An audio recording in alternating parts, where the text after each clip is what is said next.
I still remember the day I bought the house. It was supposed to be the beginning of something beautiful, a foundation for a lifetime of memories, built brick by brick, secured by trust, or at least, that's what I thought. It was a masterpiece of a home, nestled in one of the finest neighborhoods in the city. A modern Mediterranean-style villa, with grand arched doorways, sleek marble floors, and panoramic windows that let in the golden hue of every sunrise. I stood at the entrance, running my fingers over the smooth metal of the custom nameplate. Nathan and Lillian Collins. It felt surreal. We had made it. Lillian was ecstatic. She twirled through the empty rooms, imagining furniture placements, color schemes, and where she would host dinner parties. "This is our castle, Nathan. The place where we'll grow old together," she had whispered that day, her fingers lacing through mine as we stood on the terrace, gazing at the city skyline. Her excitement was infectious, and I remember kissing her forehead, feeling like the luckiest man alive. Everything about our life seemed picture-perfect. We had the kind of relationship people envied, the ones they called goals in social media captions. We had met at a charity gala 5 years ago, a chance encounter that had changed my world. I had been captivated by her confidence, her laughter, the way she carried herself like she belonged to a world far grander than the one we lived in. She was unlike anyone I had ever met, ambitious, elegant, and fiercely independent. Our wedding had been just as grand as our love story, a destination ceremony in Santorini, overlooking the Aegean Sea. White roses, flickering candles, and an orchestra that played as we danced under the stars. We had vowed forever to each other, promising to build a future together. A future that, for me, meant security, partnership, and a love that could weather anything. I worked tirelessly to make sure we had everything we needed. My real estate firm had taken off in ways I could have only dreamed of. Big clients, luxury property deals, commissions that allowed us to live without limits. I spared no expense in making sure Lillian had everything she wanted. If she admired a designer bag, it was hers. If she dreamed of a weekend in the Maldives, we were on the next flight out. I wanted her to have the best, because in my mind, she deserved it. But now, looking back, I wonder, was I really building a life with her, or was I just financing her dreams? I had been blind to the subtle shifts in our marriage. At first, it was the little things. The way she became distracted during our conversations, the sudden obsession with high-end brands, the expensive jewelry that she never really explained. But I ignored it. After all, what was money if it made her happy? We had everything. A home that felt like a sanctuary, vacations that felt like fantasy, and a marriage that, at least from the outside, seemed flawless. People admired us. Power couple, they called us. Friends would shake their heads in awe when I'd pull up in my latest sports car with Lillian in the passenger seat, looking effortlessly glamorous. I thought we had it all. I thought I had it all. And that's the funny thing about life. Just when you think you're standing on solid ground, it has a way of reminding you that the very foundation you've built your world on can crumble in an instant. I should have seen the signs. I should have noticed the way Lillian's smiles never quite reached her eyes anymore, the way her phone was always turned face down, the nights she stayed out late with friends I had never met. But love is a strange thing. It blinds you. It convinces you that doubt is just paranoia, that suspicions are just insecurities whispering lies in your ear. So I silenced the whispers. I convinced myself that we were fine, that she loved me the way I loved her, that everything I had built, everything I had given, had been enough. If I had known then what I know now, I would have looked at that house differently. I wouldn't have seen it as a castle. I would have seen it for what it truly was, just another asset, a piece of real estate, something that, like everything else in life, could be bought, sold, and stolen. Because in the end, that's exactly what happened. I had spent years building our dream life, but I didn't realize that all along, I was the only one dreaming. Looking back, I can't say there wasn't a warning. The signs were there. Small, almost insignificant at first, like puzzle pieces scattered on a table, seemingly unrelated until you take a step back and see the full picture. The problem was, I didn't want to see it. I remember the first time something felt off. It was a Tuesday evening, and I had come home earlier than usual. My meetings wrapped up ahead of schedule, and I decided to surprise Lillian with dinner. I picked up her favorite sushi, the one from that upscale place downtown that required a reservation even for takeout. I wanted to see her smile, to watch her eyes light up in that way they used to when I did something thoughtful. But when I walked into the house, she wasn't there. Not in the living room, not in the kitchen, not in the bedroom. I checked my phone, no texts, no missed calls. Then I saw it. Her jewelry box, open on the dresser, her wedding ring missing. That was the first time my stomach twisted with something I couldn't name yet. She came home hours later, her cheeks flushed, her hair slightly tousled like she had been out in the wind. When she saw me, she blinked. Just for a second, a flicker of something that almost looked like surprise. She wasn't expecting me to be here. "Oh," she said, dropping her handbag onto the couch. "You're home early." I forced a smile, holding up the takeout bag. "Thought I'd surprise you." She hesitated. A fraction of a second. If I hadn't been looking for it, I might not have noticed. "Oh, babe, I already ate," she said, breezing past me into the kitchen. "I met up with some friends." "Friends? Anyone I know?" I asked casually, following her. She didn't look at me as she reached for a glass. "Just some girls from the club." Lillian had joined an exclusive women's social club about 6 months ago. At first, I had been supportive. She wanted to network, to be around other ambitious women. But somewhere along the way, those club gatherings turned into late nights. Mysterious weekend retreats at luxury hotels. Dinners where she conveniently forgot to mention the names of the people she was with. And then there was the spending. Lillian had always liked nice things. I love that about her. She carried herself like she belonged in the kind of circles where people ordered bottles of Dom Perignon without glancing at the price.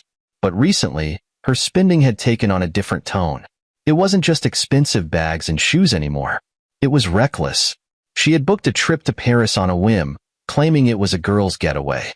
When I checked our credit card statement, I saw charges from 5-star restaurants and luxury boutiques. One receipt was for a custom-tailored suit, a man's suit. I asked her about it. She laughed, flipping her hair over her shoulder. "Oh, that? I picked it up for my brother. You know how he's always so busy with work. He never shops for himself." Lillian's brother lived 3 states away and had a personal stylist. The excuses piled up. So did the missing hours, the unexplained phone calls, the way she never let her phone out of her sight anymore. Then, there was Marcus. I first met him at a charity event Lillian had insisted we attend. He was everything a man like me would naturally dislike. Flashy, arrogant, always too smooth. He had that kind of effortless charm that came from never having to work for anything. "This is Marcus," Lillian had introduced him, her hand lingering on his arm a second too long. "He's an investor." "Investor, my ass." I caught the way he looked at her, the way she looked back. I should have confronted her right then. I should have grabbed her hand, pulled her aside, and asked, "What the hell is going on?" But I didn't.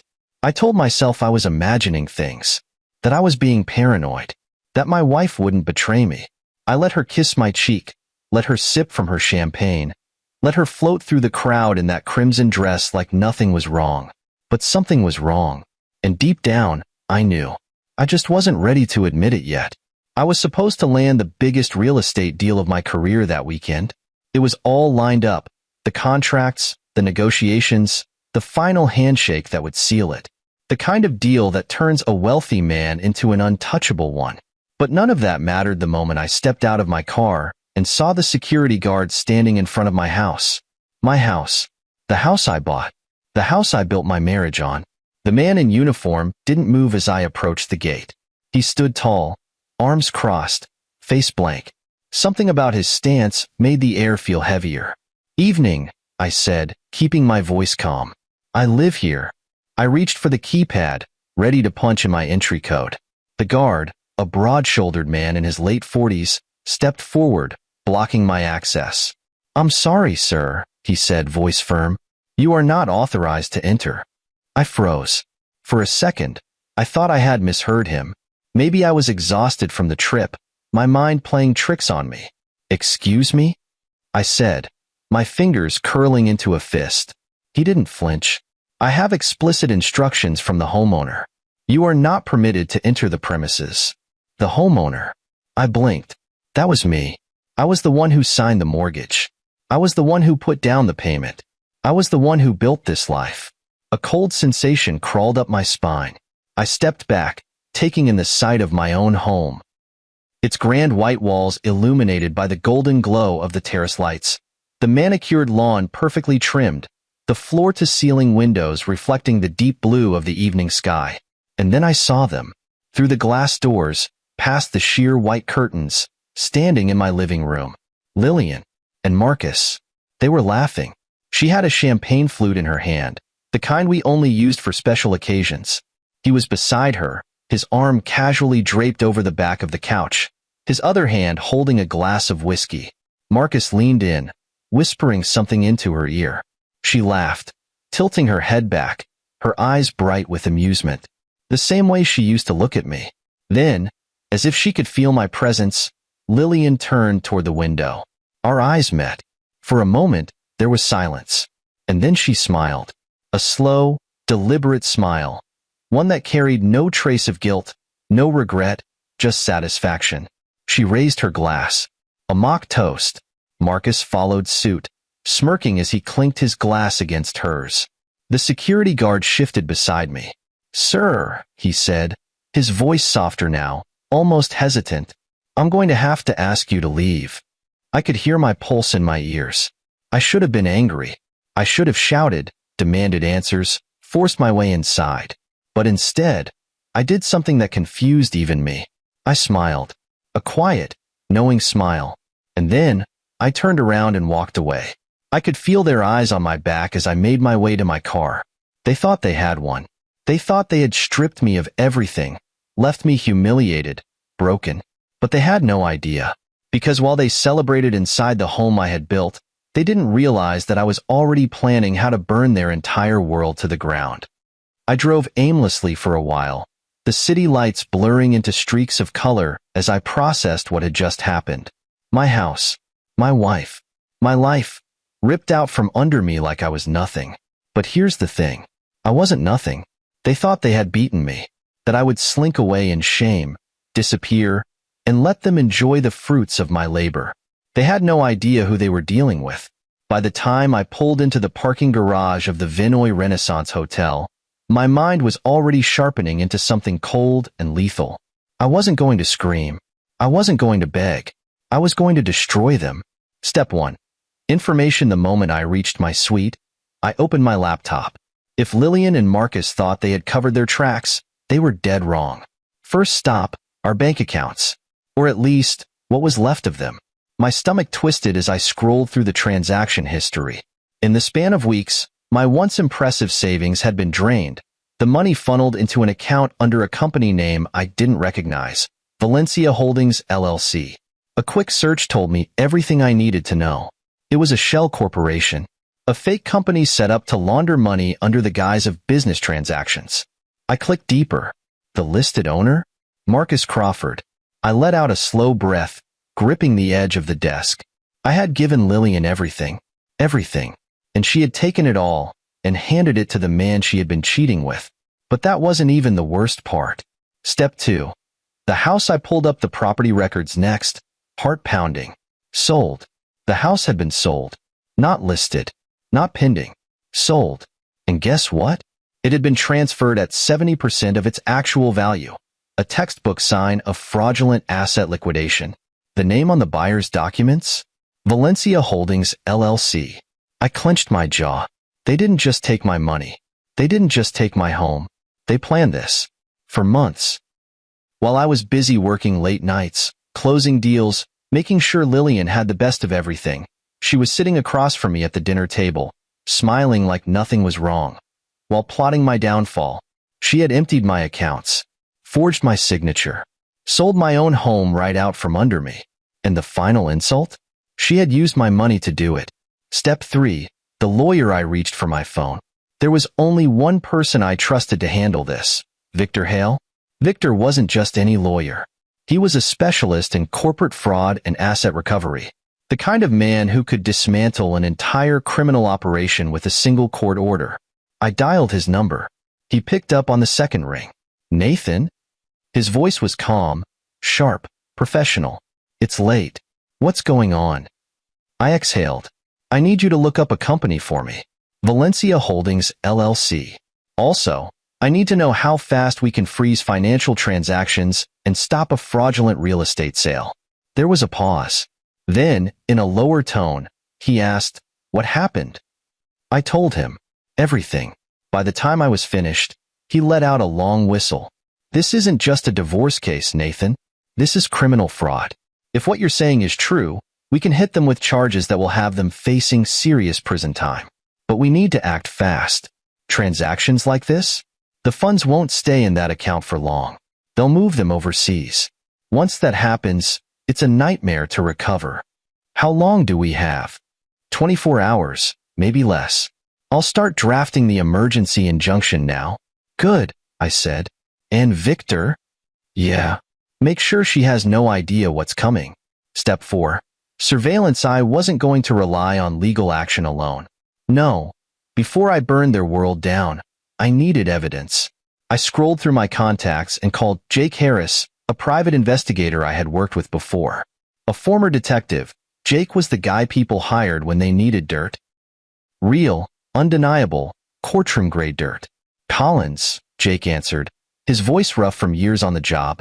Long time. What's up? I need eyes on someone. Who? Lillian Collins. And Marcus Crawford. I gave him their details, their schedules, their usual haunts. I needed to know every move they made from now until I pulled the trigger on this plan. Jake chuckled. She finally slipped, huh? I didn't bother answering. You got it. I'll keep you posted. The calm before the storm. I hung up and leaned back in my chair, staring at the city lights beyond the window. They thought I was out, that I had walked away. Tomorrow, they would wake up in the world they stole from me.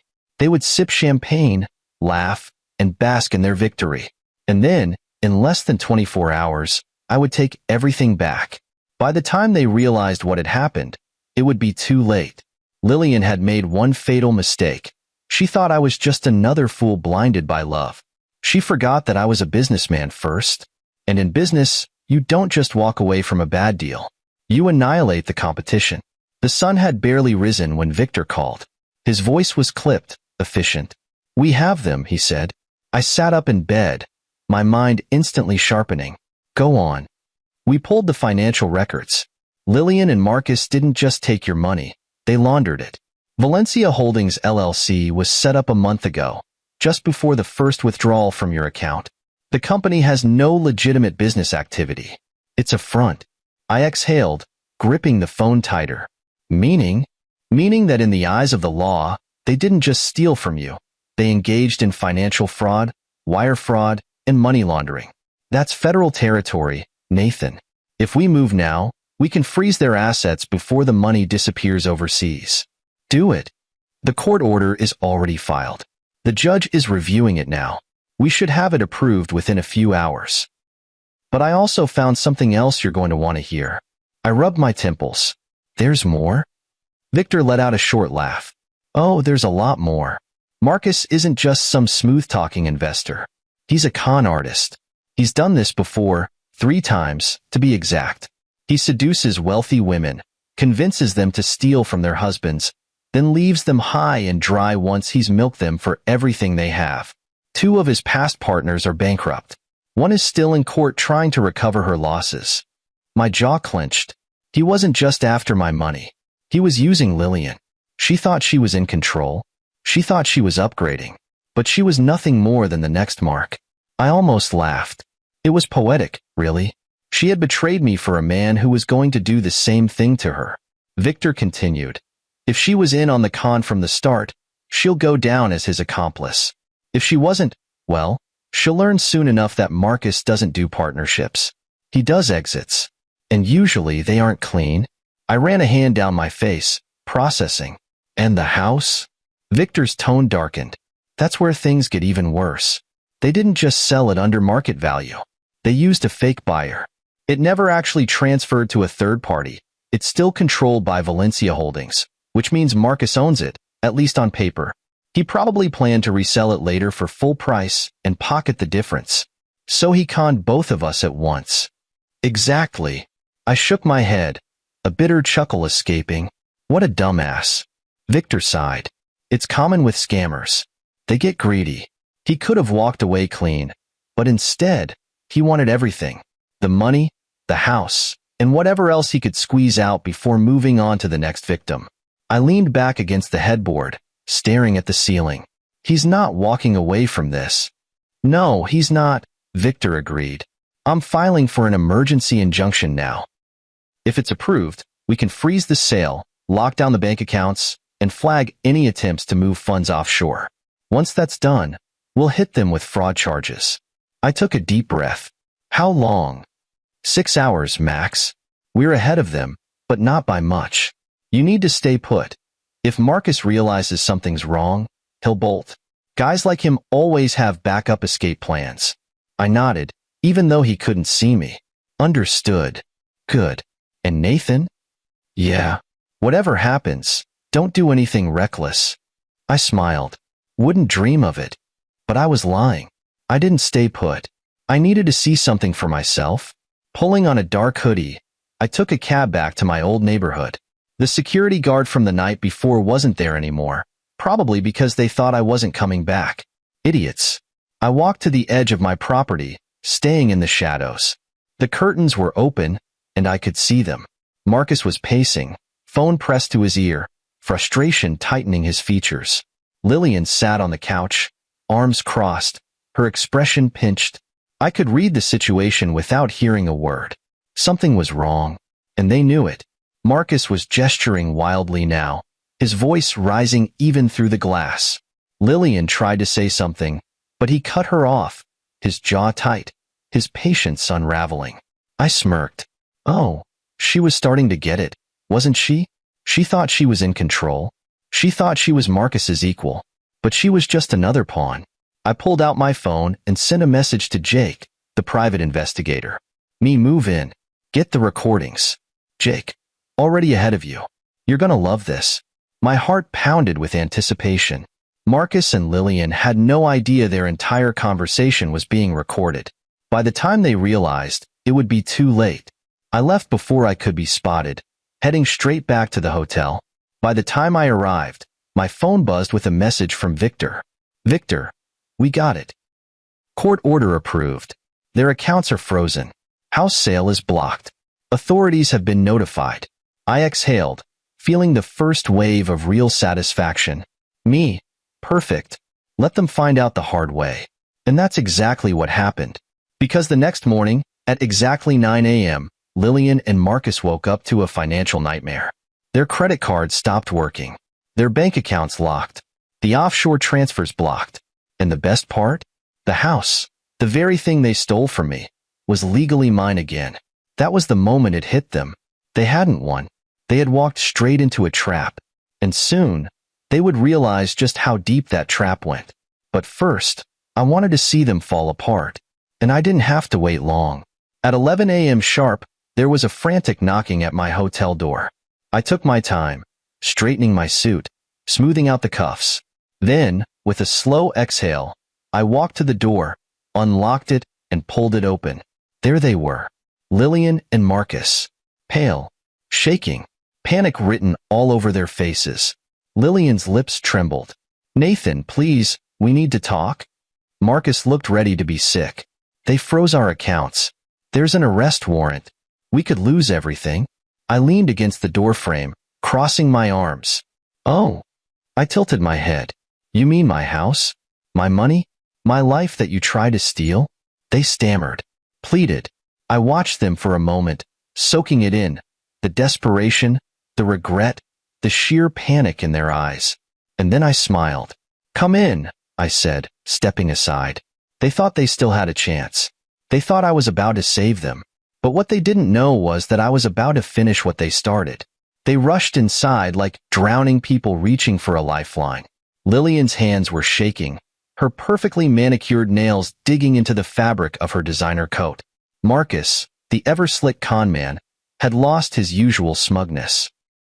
His jaw was tight, his eyes darting to me, to the floor, then back to me. like a man searching for an escape he already knew didn't exist. I took my time closing the door, letting the silence stretch between us, letting them feel it. So, I turned slowly, arms crossed, my expression unreadable. "You're in trouble." Lillian's eyes filled with tears instantly. Fake ones. She had always been good at that. Weaponizing sympathy. "Nathan, please," her voice wavered, her lower lip trembling as she reached for my hand. "You have to help us." I stepped back. She flinched. Marcus was the first to speak. His voice was tight, forced. "Listen, man. This has gotten out of control. We just need a little time to fix things." "Fix things?" I let out a sharp laugh. "You mean fix the fraudulent real estate sale? The forged documents? Or the money laundering?" Lillian's breath hitched. "Nathan, it's not what you think." "Oh, it's exactly what I think." I cut in, my voice sharper now. "You stole from me.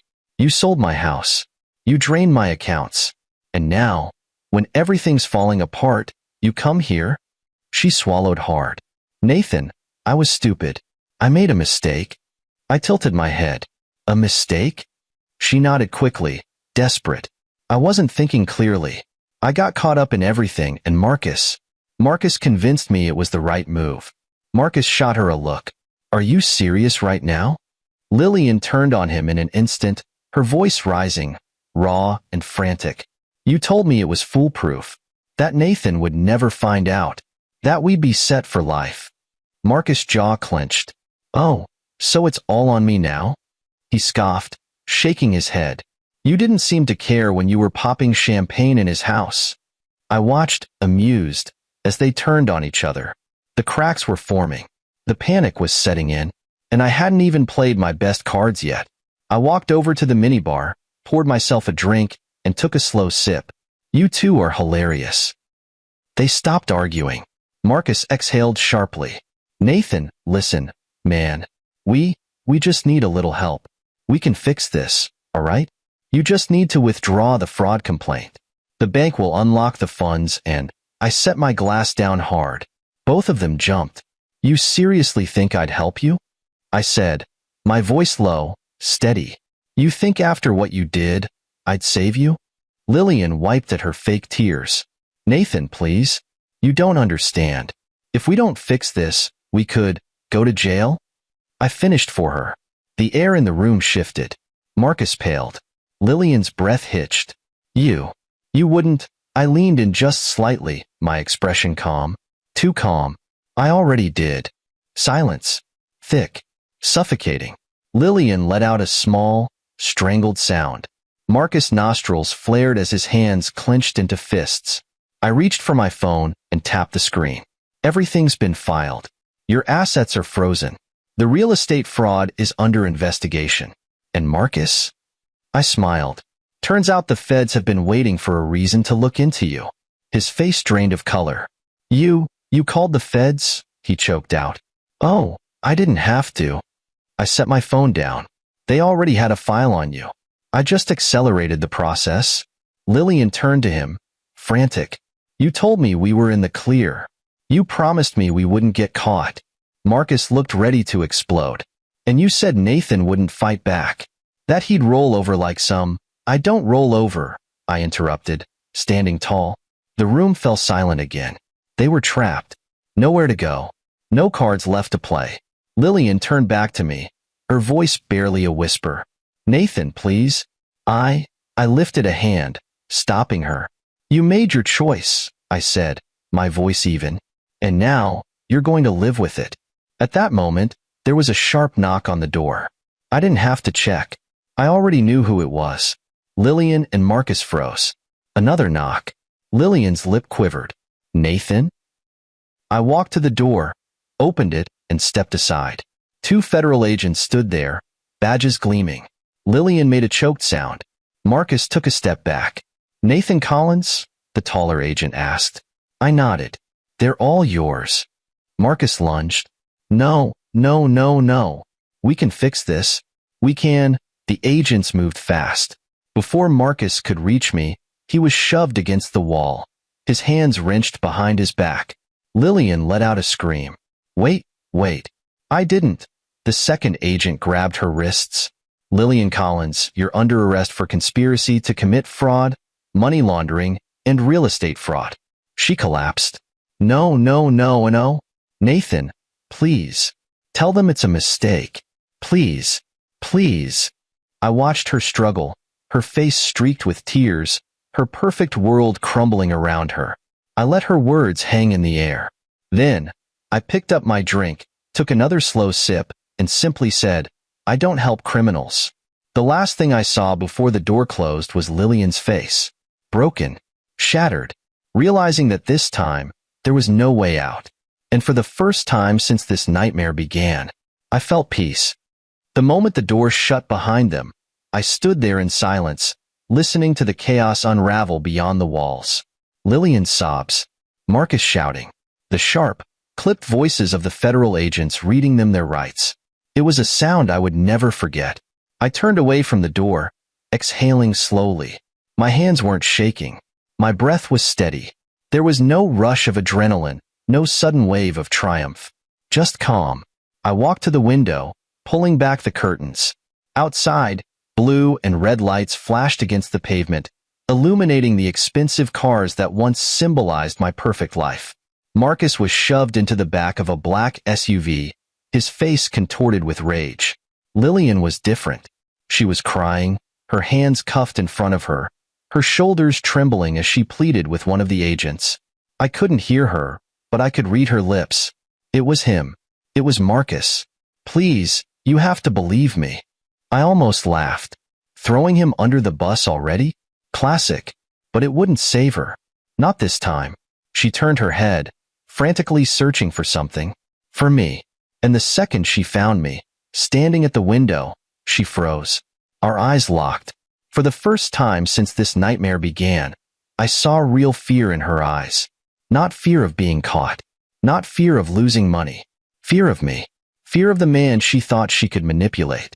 The man she thought would always be there to pick up the pieces, to forgive, to rescue her. Not this time. This time, I was the one who walked away. The aftermath, I didn't go back to the house. There was nothing left for me there. Instead, I spent the next few weeks in meetings with my lawyer, ensuring that Lillian and Marcus didn't have a single loophole to escape through. Victor was ruthless, filing every motion necessary to bury them. The house? Legally mine again. The money? Recovered. The reputation they tried to destroy? Restored. The trial was swift. Marcus, with his long history of fraud, received a 12-year sentence. No parole. No second chances. Lillian, despite her desperate attempts to play the innocent victim, wasn't so lucky either. The jury didn't buy her act. The forged documents. The offshore transfers. The recorded conversations Jake had gathered of her discussing the fraud with Marcus. She was sentenced to 5 years. 5 years in a cold, gray cell. 5 years to think about how she threw away everything for a con man. Her final plea 3 months later, I got a letter. I recognized the handwriting immediately. Lillian. I stared at it for a long time before opening it. Nathan, I don't know if you'll ever read this. I don't know what to say. I don't expect you to forgive me. I don't deserve it. But I need you to know that I loved you. I really did. I don't know when I lost myself. Maybe it was the money. Maybe it was Marcus. Maybe it was something inside me that was always broken. I thought I was chasing happiness, but all I did was destroy the one person who truly cared about me. I wish I could take it all back. I wish I could go back to the nights we used to sit on the terrace, drinking wine, dreaming about the future. I wish I could go back to the day you bought this house for us and tell myself, don't ruin this. Don't throw it away. But it's too late. I know that. I just wanted you to know that I was wrong. About everything. I hope someday you find happiness again. Lillian. I set the letter down. Stared at it. Felt nothing. No anger. No sadness. No longing. Because I had already moved on. A life reclaimed 1 year later, I stood at the gates of my home. Not our home. Mine. The house had been remodeled, every trace of Lillian erased. New floors. New walls. New memories waiting to be made. I exhaled deeply, feeling the weight of everything I had lost. Everything I had gained. I had built this life once, and I could build it again. As I stepped inside, I whispered, "Never again." Because this time, I wasn't building a life for anyone else. This time, I was building it for me. 1 year. That's how long it took to rebuild. Not just my finances, not just my home, but myself. People love to talk about resilience, about how time heals all wounds. But the truth? Time doesn't heal anything. You heal yourself. And that's exactly what I did. The house was the first thing I took back. I didn't just reclaim it. I transformed it. Every room Lillian had decorated? Gone. Every overpriced luxury piece she insisted we needed? Replaced. I tore out the old furniture, repainted the walls, changed the lighting. I even ripped out the rose garden she had planted and replaced it with something new. Something mine. For the first time since buying this place, it actually felt like home. Not a museum of a failed marriage. Not a crime scene of betrayal. Mine. Then, there was my career. Losing everything had forced me to reevaluate how I did business. I had been too comfortable, too trusting. I had built a real estate empire with my hands, but I hadn't protected it. That changed. I cut out dead weight, changed my financial structures, put protections in place that made sure no one, not a wife, not a business partner, not even a damn lawyer, could ever touch what was mine again. And the result? My company was bigger than ever. In 1 year, I recovered everything Lillian and Marcus tried to steal and doubled it. The last thing I rebuilt was myself. It wasn't just about money, or business, or the house. It was about who I had become. The man I was before? He was too trusting, too blinded by love to see the truth. He had ignored the warning signs. I wasn't that man anymore. I had learned the hard way that people don't always mean the things they say. That love can be a lie. That loyalty can be bought and sold. But I also learned that losing everything doesn't mean you're broken. It means you're free. The letter from Lillian and I received another letter last week. Lillian. Again. I almost threw it away without opening it. But curiosity got the better of me. "Nathan, I don't know if you'll ever read this. They moved me to another facility last month. It's smaller, quieter, the kind of place where you have a lot of time to think. I thought a lot about writing to you again. I don't expect a reply. I just needed to say something. I was wrong about everything. About you. About Marcus. About myself. I thought I was making the right choices, but I wasn't choosing at all. I was running. From responsibility. From my own failures. From the fact that deep down, I always believed I didn't deserve a good life. I did love you, Nathan. That wasn't a lie. But I let my own greed, my own selfishness, destroy something that could have been real. And for what? A man who used me the same way I used you? A life built on stolen money? I lost everything. But the worst part is knowing that I lost you. I know you don't owe me anything. But if I could ask for one thing, it wouldn't be forgiveness. It would just be this. I hope you're happy now. Truly happy. Because no matter what I did, you deserve that. Lillian. I set the letter down. I didn't feel anger. I didn't feel pity. I didn't feel anything. Because Lillian was a ghost now. A chapter 1 had already closed. She was right about one thing, though. I was happy. Happier than I had ever been. Not because I got revenge.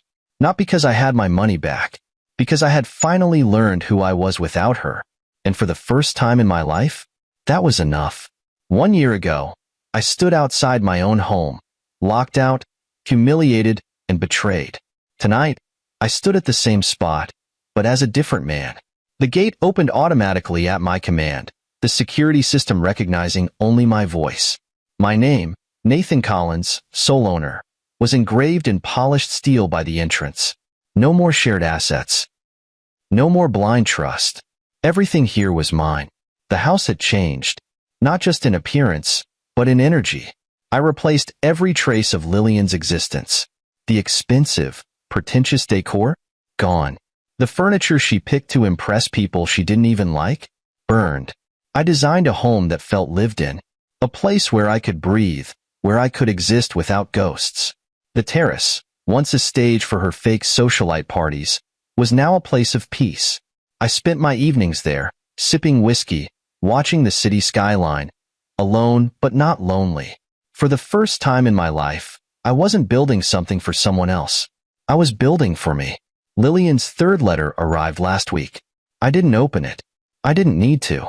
She was my past, and I had finally learned that the past doesn't deserve a seat at my table. So I threw it in the fire, watched the paper curl, blacken, and turn to ashes, just like the version of myself who once would have cared. My business was thriving. My house was mine again. But most importantly, I was free. Free from lies. Free from manipulation. Free from the weight of a love that was never real. I wasn't bitter. I wasn't angry. I was reborn. As I stepped onto the terrace that night, I let myself remember, not the betrayal, not the theft, not the humiliation, but the lesson. I had walked into hell and come out untouchable, and as I raised my glass to the city, I whispered the only words that truly mattered: never again. My name is Jordan Creed, and for 6 years, I worked at Westbridge and Holt, the boutique consulting firm founded by my wife's father, Derek Holt. Most people assumed I had it made. Married to the boss's daughter, part of the inner circle. They saw me at company dinners, seated at the front with a mirror by my side, Derek giving me that self-satisfied grin that suggested I was one of his chosen few. But what they didn't see, what they didn't want to see, were the 12 rejections. 12 times I'd applied for a promotion I'd earned twice over. 12 times I'd sat across from Derek in his glass-walled office, watched him fold his hands like a benevolent god, and deliver the same line in a dozen different ways. You're close, Jordan. Let's revisit this next quarter. I just need you to prove yourself a little longer. Every time he'd punctuate his words with that polished Theo smile, the one that never reached his eyes, and every time I'd swallow my pride and nod like a loyal son-in-law, because that's what everyone expected. That day, it was a Thursday, late summer, the kind of day where the sun poured through the blinds and cast sharp lines across the floor. I could smell the old leather of the chair he'd picked out himself, the faint scent of polish and aftershave lingering in the air like an accusation. He slid the folder across his desk, the motion so practiced it felt rehearsed. I'd memorized the shape of his hands, the way the veins stood out on the backs of them, the gold cufflinks glinting in the fluorescent light. I'd been here before, each time hoping this would be different, each time convincing myself he'd finally see me. But when he spoke, that measured tone, the one he used when he needed to be both mentor and gatekeeper, I already knew. You're close, Jordan, he said. I just need to see a bit more initiative and leadership. Let's revisit this next quarter. It was like hearing a scratched record. I felt the laugh bubbling up in my chest, but it wasn't a laugh of joy or relief or even disbelief. It was the laugh of a man who'd finally stopped caring. I let it out, one short bark of laughter. And Derek's eyes narrowed, the practiced smile freezing on his face. Something funny? He asked, his voice sharp around the edges. I leaned back in the chair, the leather creaking under the shift of my weight, and let the silence stretch just long enough to let him know the spell was broken. No, I said. Nothing funny at all. I stood, leaving the folder unopened on the edge of his desk like a dare. Thanks for your time, Derek. His brows drew together, that fake concern creeping into his voice. Jordan, this isn't personal, he said, like he'd rehearsed that line too. You're family. I'm only looking out for what's best for the company. Family. That word hit like a slap. He'd used it as a shield for every slight, every rejection, every time he'd pulled the rug out from under me and expected me to thank him for the privilege. I felt the rage flicker and die, replaced by something colder, more resolute. Family. That was the line. That was the game. And I was done playing it. I walked out of that office and down the hallway, past the framed awards and the smiling portraits of Derek with his arm around senators and CEOs, past the receptionist who gave me a pitying smile like she'd just seen me get my heart broken. Maybe I had. Maybe that was the point. Because in that moment, in that final laugh, I knew I was done being the loyal son-in-law. I reached my desk, the same one they'd stuck me at for 6 years, next to the supply closet and the perpetually broken coffee machine. I sat down and stared at the blinking cursor on my screen. For a moment, I felt the weight of every late night I'd worked, every weekend I'd given up, every idea I'd shared that someone else had claimed as their own. I thought of Amira and how she'd always shrugged off my frustration with that same dismissive smile her father used. He's just looking out for the company, Jordan, she'd say, sipping her wine and scrolling through her phone. Like my ambition was a minor inconvenience to be brushed aside. I thought of every, maybe next quarter, every, almost, every promise that turned to dust. And I felt the corners of my mouth twitch upward, not in a smile, but in the quiet resolve of a man who's done waiting. I stood again, feeling the blood rush in my ears, and looked around the office one last time. I saw the interns clustered in the corner, laughing at some inside joke they'd share on Slack later. I saw the senior partners huddled in Derek's office, strategizing how to land the next big contract.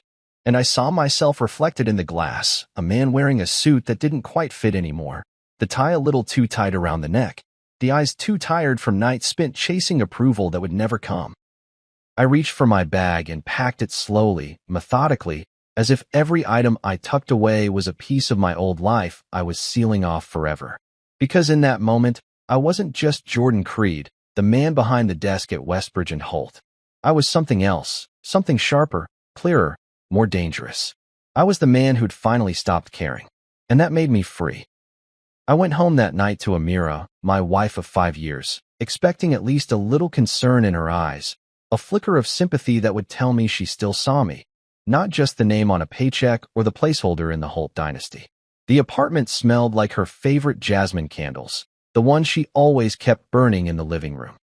She was already there, sitting on the couch with a glass of red wine in one hand and her phone in the other, scrolling mindlessly through a feed of influencers and overpriced handbags.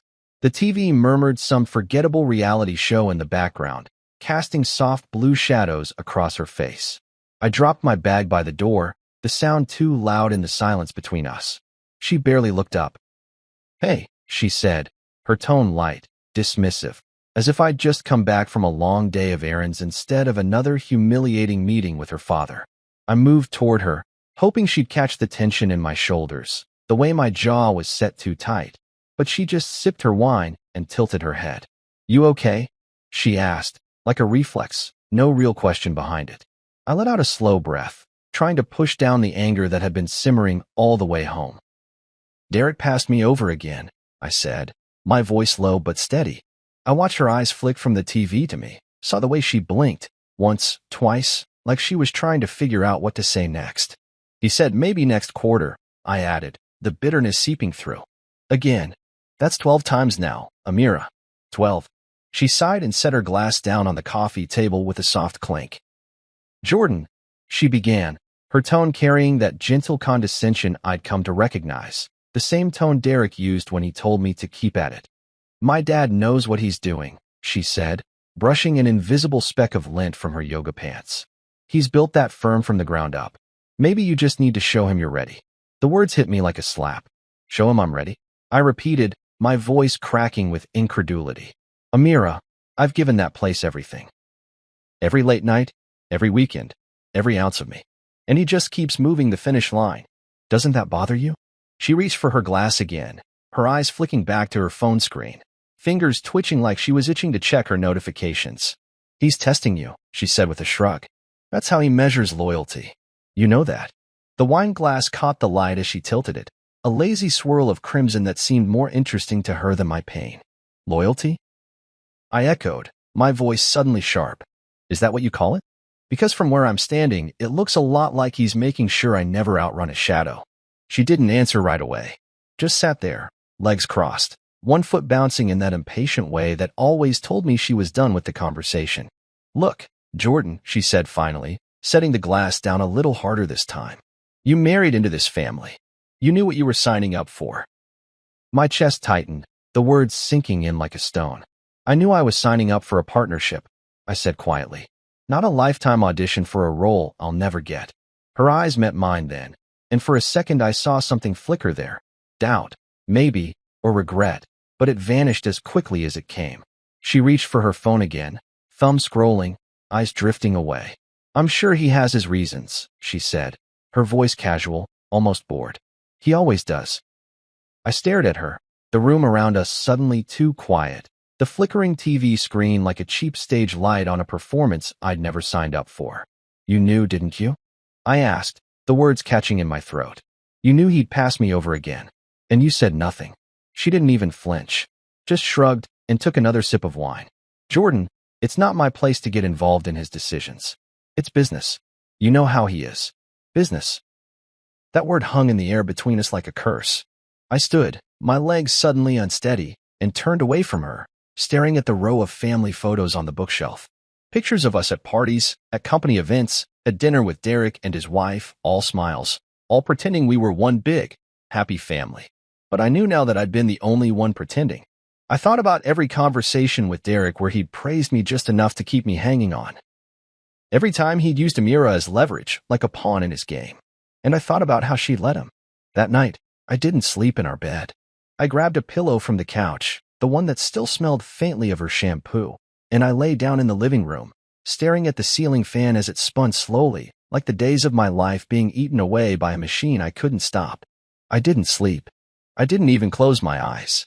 Because the thing I'd been afraid to admit, the thing I'd refused to see, had finally come into focus.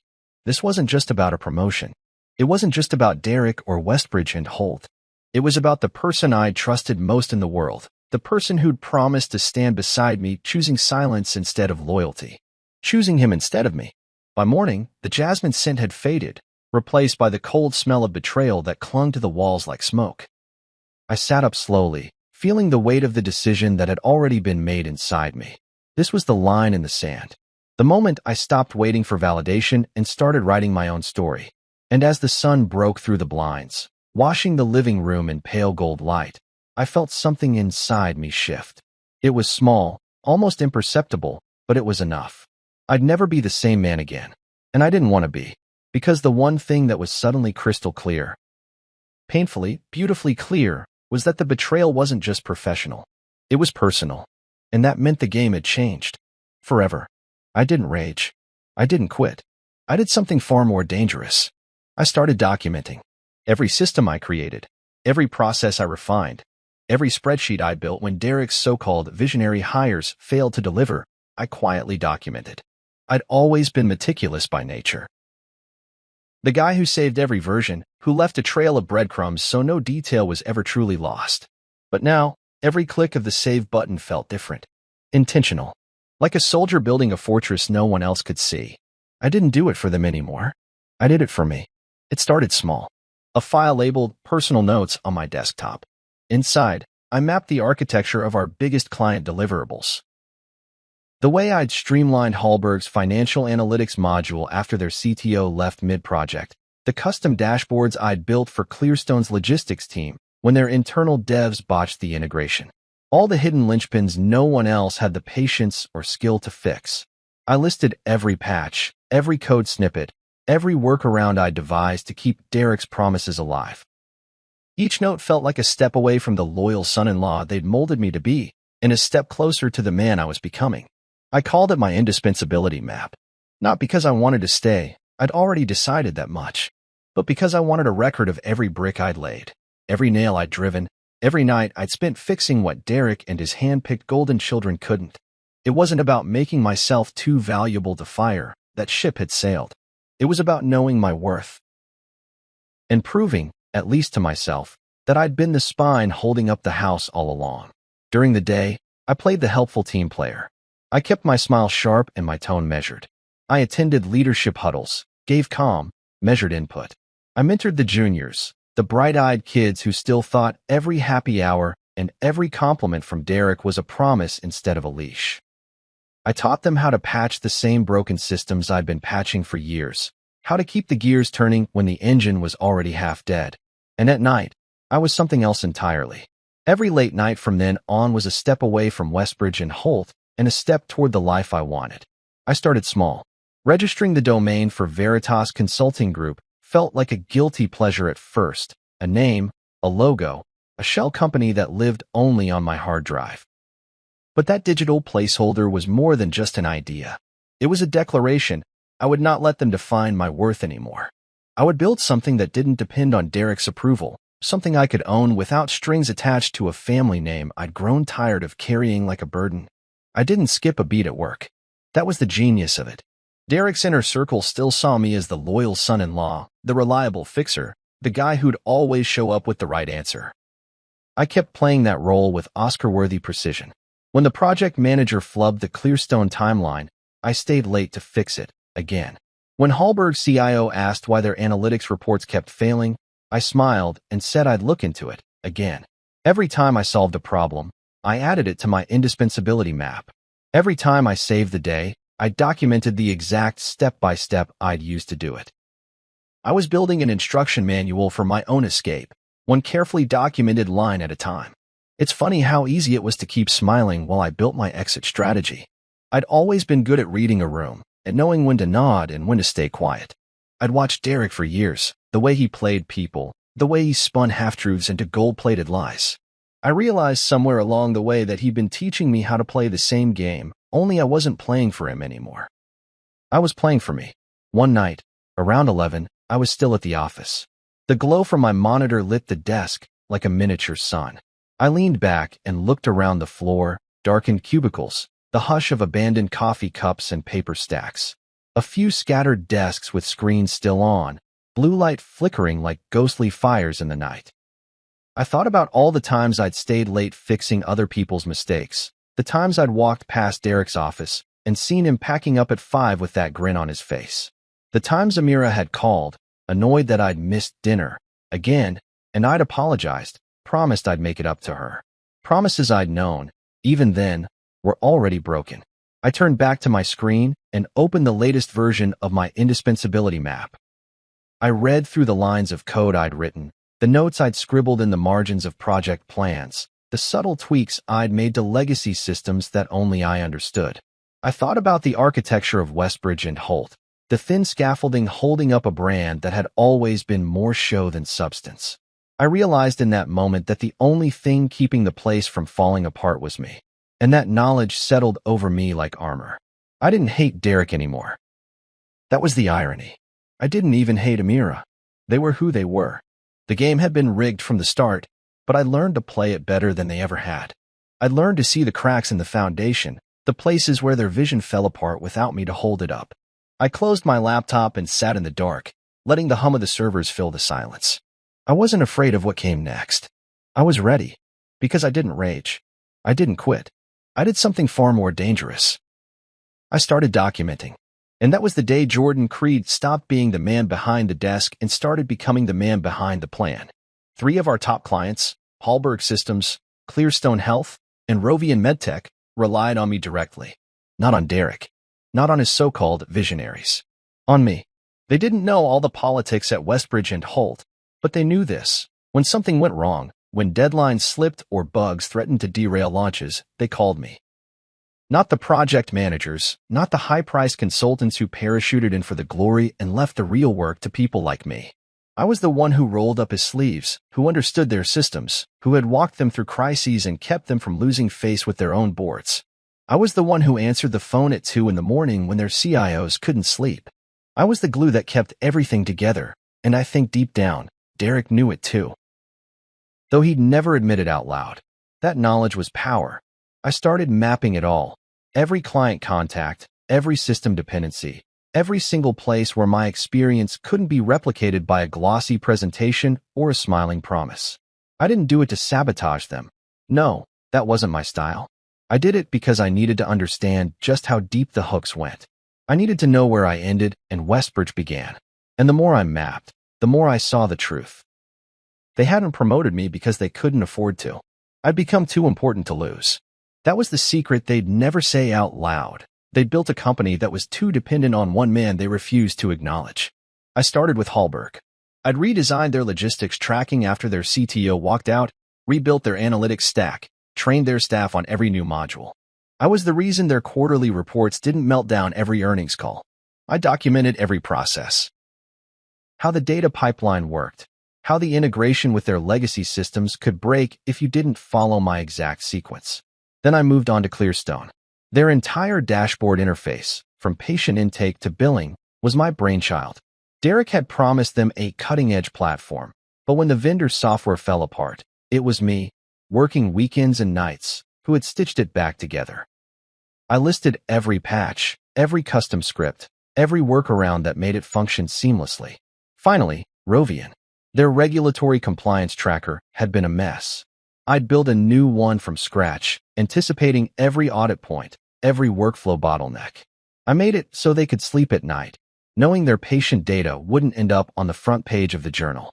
As I documented, I saw the patterns, the dependencies that no one else had bothered to understand. Every time they'd asked me to fix it, I'd done so without question. But now, I wasn't just fixing things, I was learning. I was building a roadmap of the company's backbone, and it all pointed to me. I wasn't cocky enough to think I was irreplaceable, but I was smart enough to know they'd bleed before they could fill the gaps.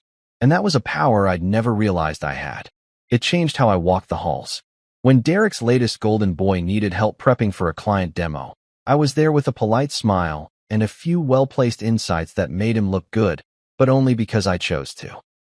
When the partners gathered for strategy huddles, I sat at the edge of the table, listening, storing every word. Not because I wanted to be included, but because I wanted to know exactly how much they depended on me. They had no idea I was planning my own exit. I didn't need to brag or posture. I had the receipts, the data, the hard evidence that the glue they'd taken for granted all these years was the only thing keeping the place from falling apart. I'd always been good at blending in and making myself seem like the team player, the guy who would go the extra mile. But inside, something had shifted. I'd become the man who understood every lever, every choke point, every dependency that ran through the heart of the firm. I knew the systems they couldn't navigate without me. I knew the relationships they'd neglected and the ones they'd abused. I knew the passwords. I knew the codes. I knew the subtle ways you could make a system misbehave if the wrong hands tried to run it.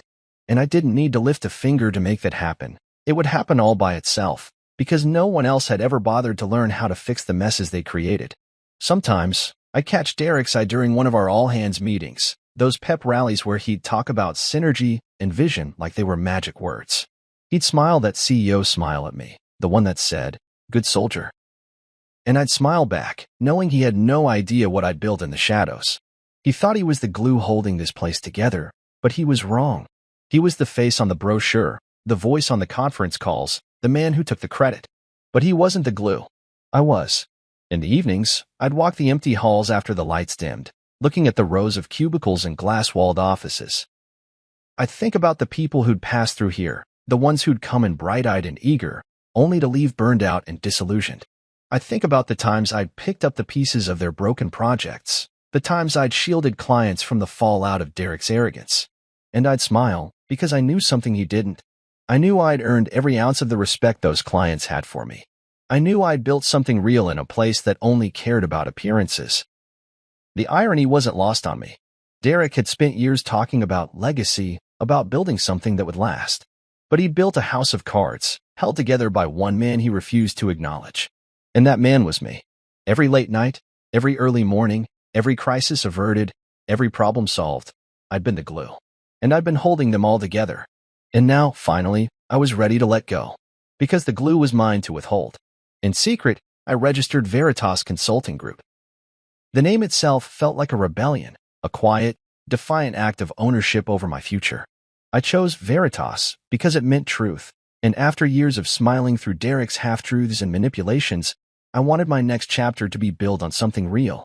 It started small, a domain name, a logo sketched on a napkin in the back of a coffee shop, a blank website with a single phrase that said, "Coming soon." But even that felt like oxygen. It was mine. It didn't have Derek's fingerprints on it. No ties to the Holt name. Just me and the work I'd spent years perfecting. I didn't rush. That was the key. I knew if I moved too fast, Derek would catch on. He had his people, his ways of making sure no one strayed too far from the plantation. So I took my time. I'd slip out during lunch for quiet coffees with old colleagues, people I'd trained or mentored who had moved on to other firms or started their own journeys.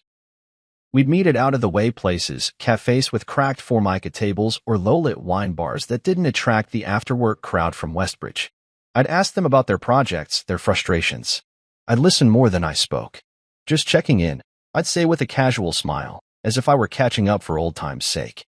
But every word I said was calculated, every question designed to plant a seed. A reminder that I was still out there, still building something, still someone who could help them if things ever got too messy where they were. I didn't make any promises. That was important. No poaching, no sales pitch. Just subtle hints that I understood their pain points, that I knew what it was like to be stuck in a place that saw you as expendable. And I let them connect the dots themselves. Let them remember the times I'd bailed them out, the times I'd given them solutions no one else at Westbridge had the patience or insight to find. I was planting seeds, not pulling up roots. And it was working. Meanwhile, at the office, I wore my usual mask. I still showed up early, still stayed late, still fixed things no one else could fix. Derek had no idea. His golden hires were too busy chasing his approval to notice I was building a quiet army of loyalty. People who didn't even work at Westbridge anymore, but who remembered me when their backs were against the wall. People who, when the time came, would pick up the phone and call me first. I could see it in the way they responded to my messages. A warmth that had nothing to do with company logos or holiday cards. It was respect, the kind that can't be faked or bought. And I knew that was my real insurance policy. Not some ironclad non-compete or a golden handshake from Derek. No. My insurance was the relationships I'd built, the reputation I'd earned by showing up when it mattered most.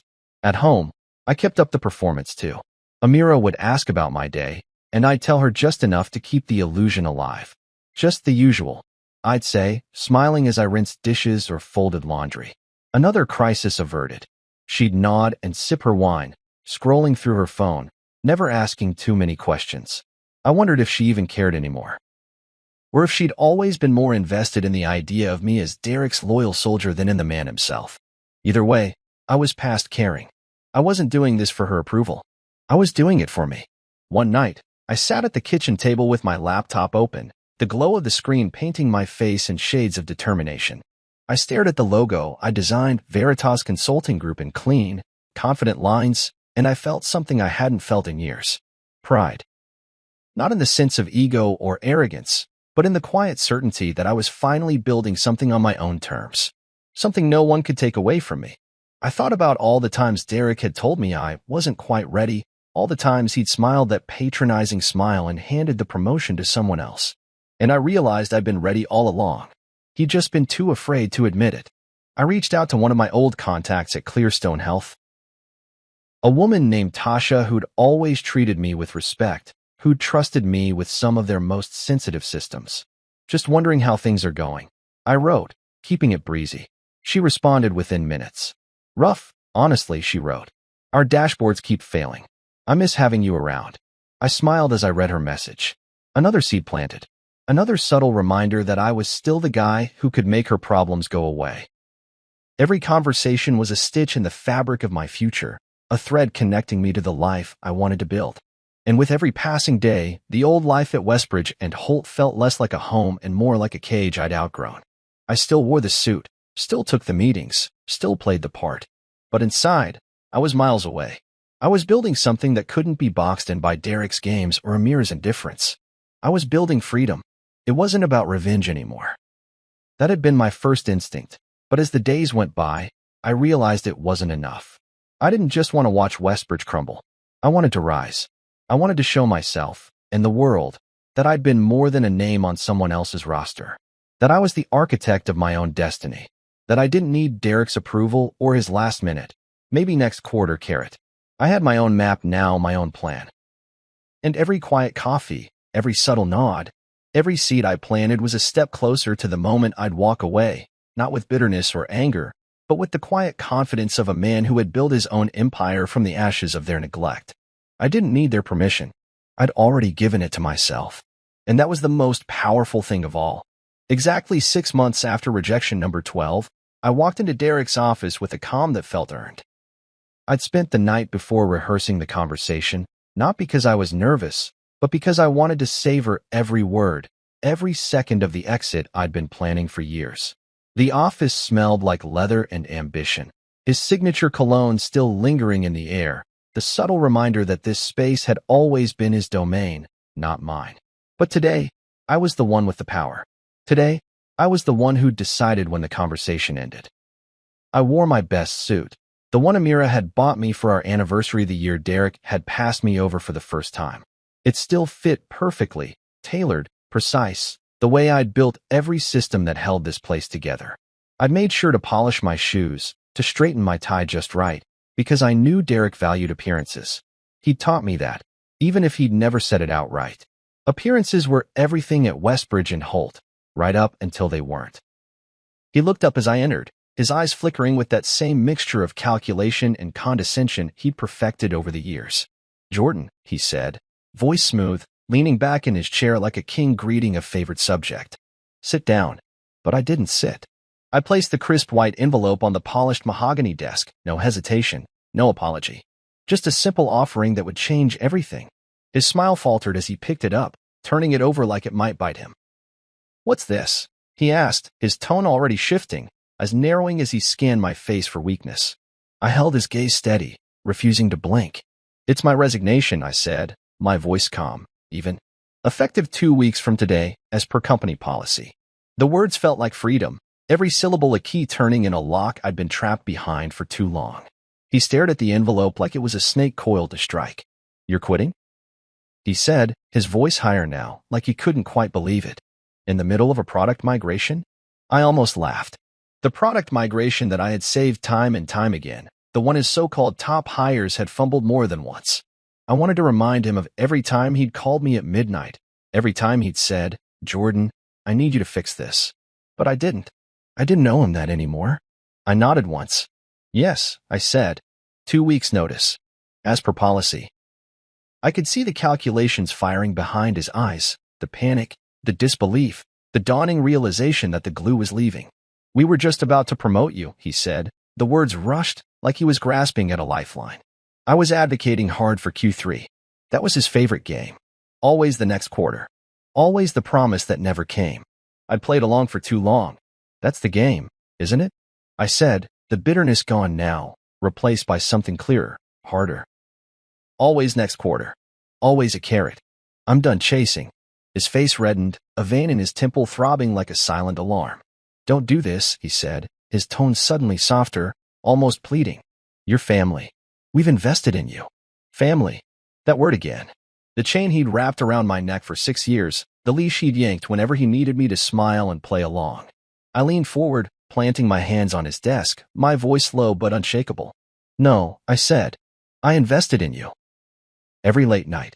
Every system I fixed. Every time I saved this firm from its own arrogance. I gave you everything, Derek. And every time, you gave me the same line. Next quarter." I straightened, leaving the words hanging in the air like a final verdict. "This is my quarter now." He blinked, his mouth opening and closing like he wanted to argue, but the words wouldn't come.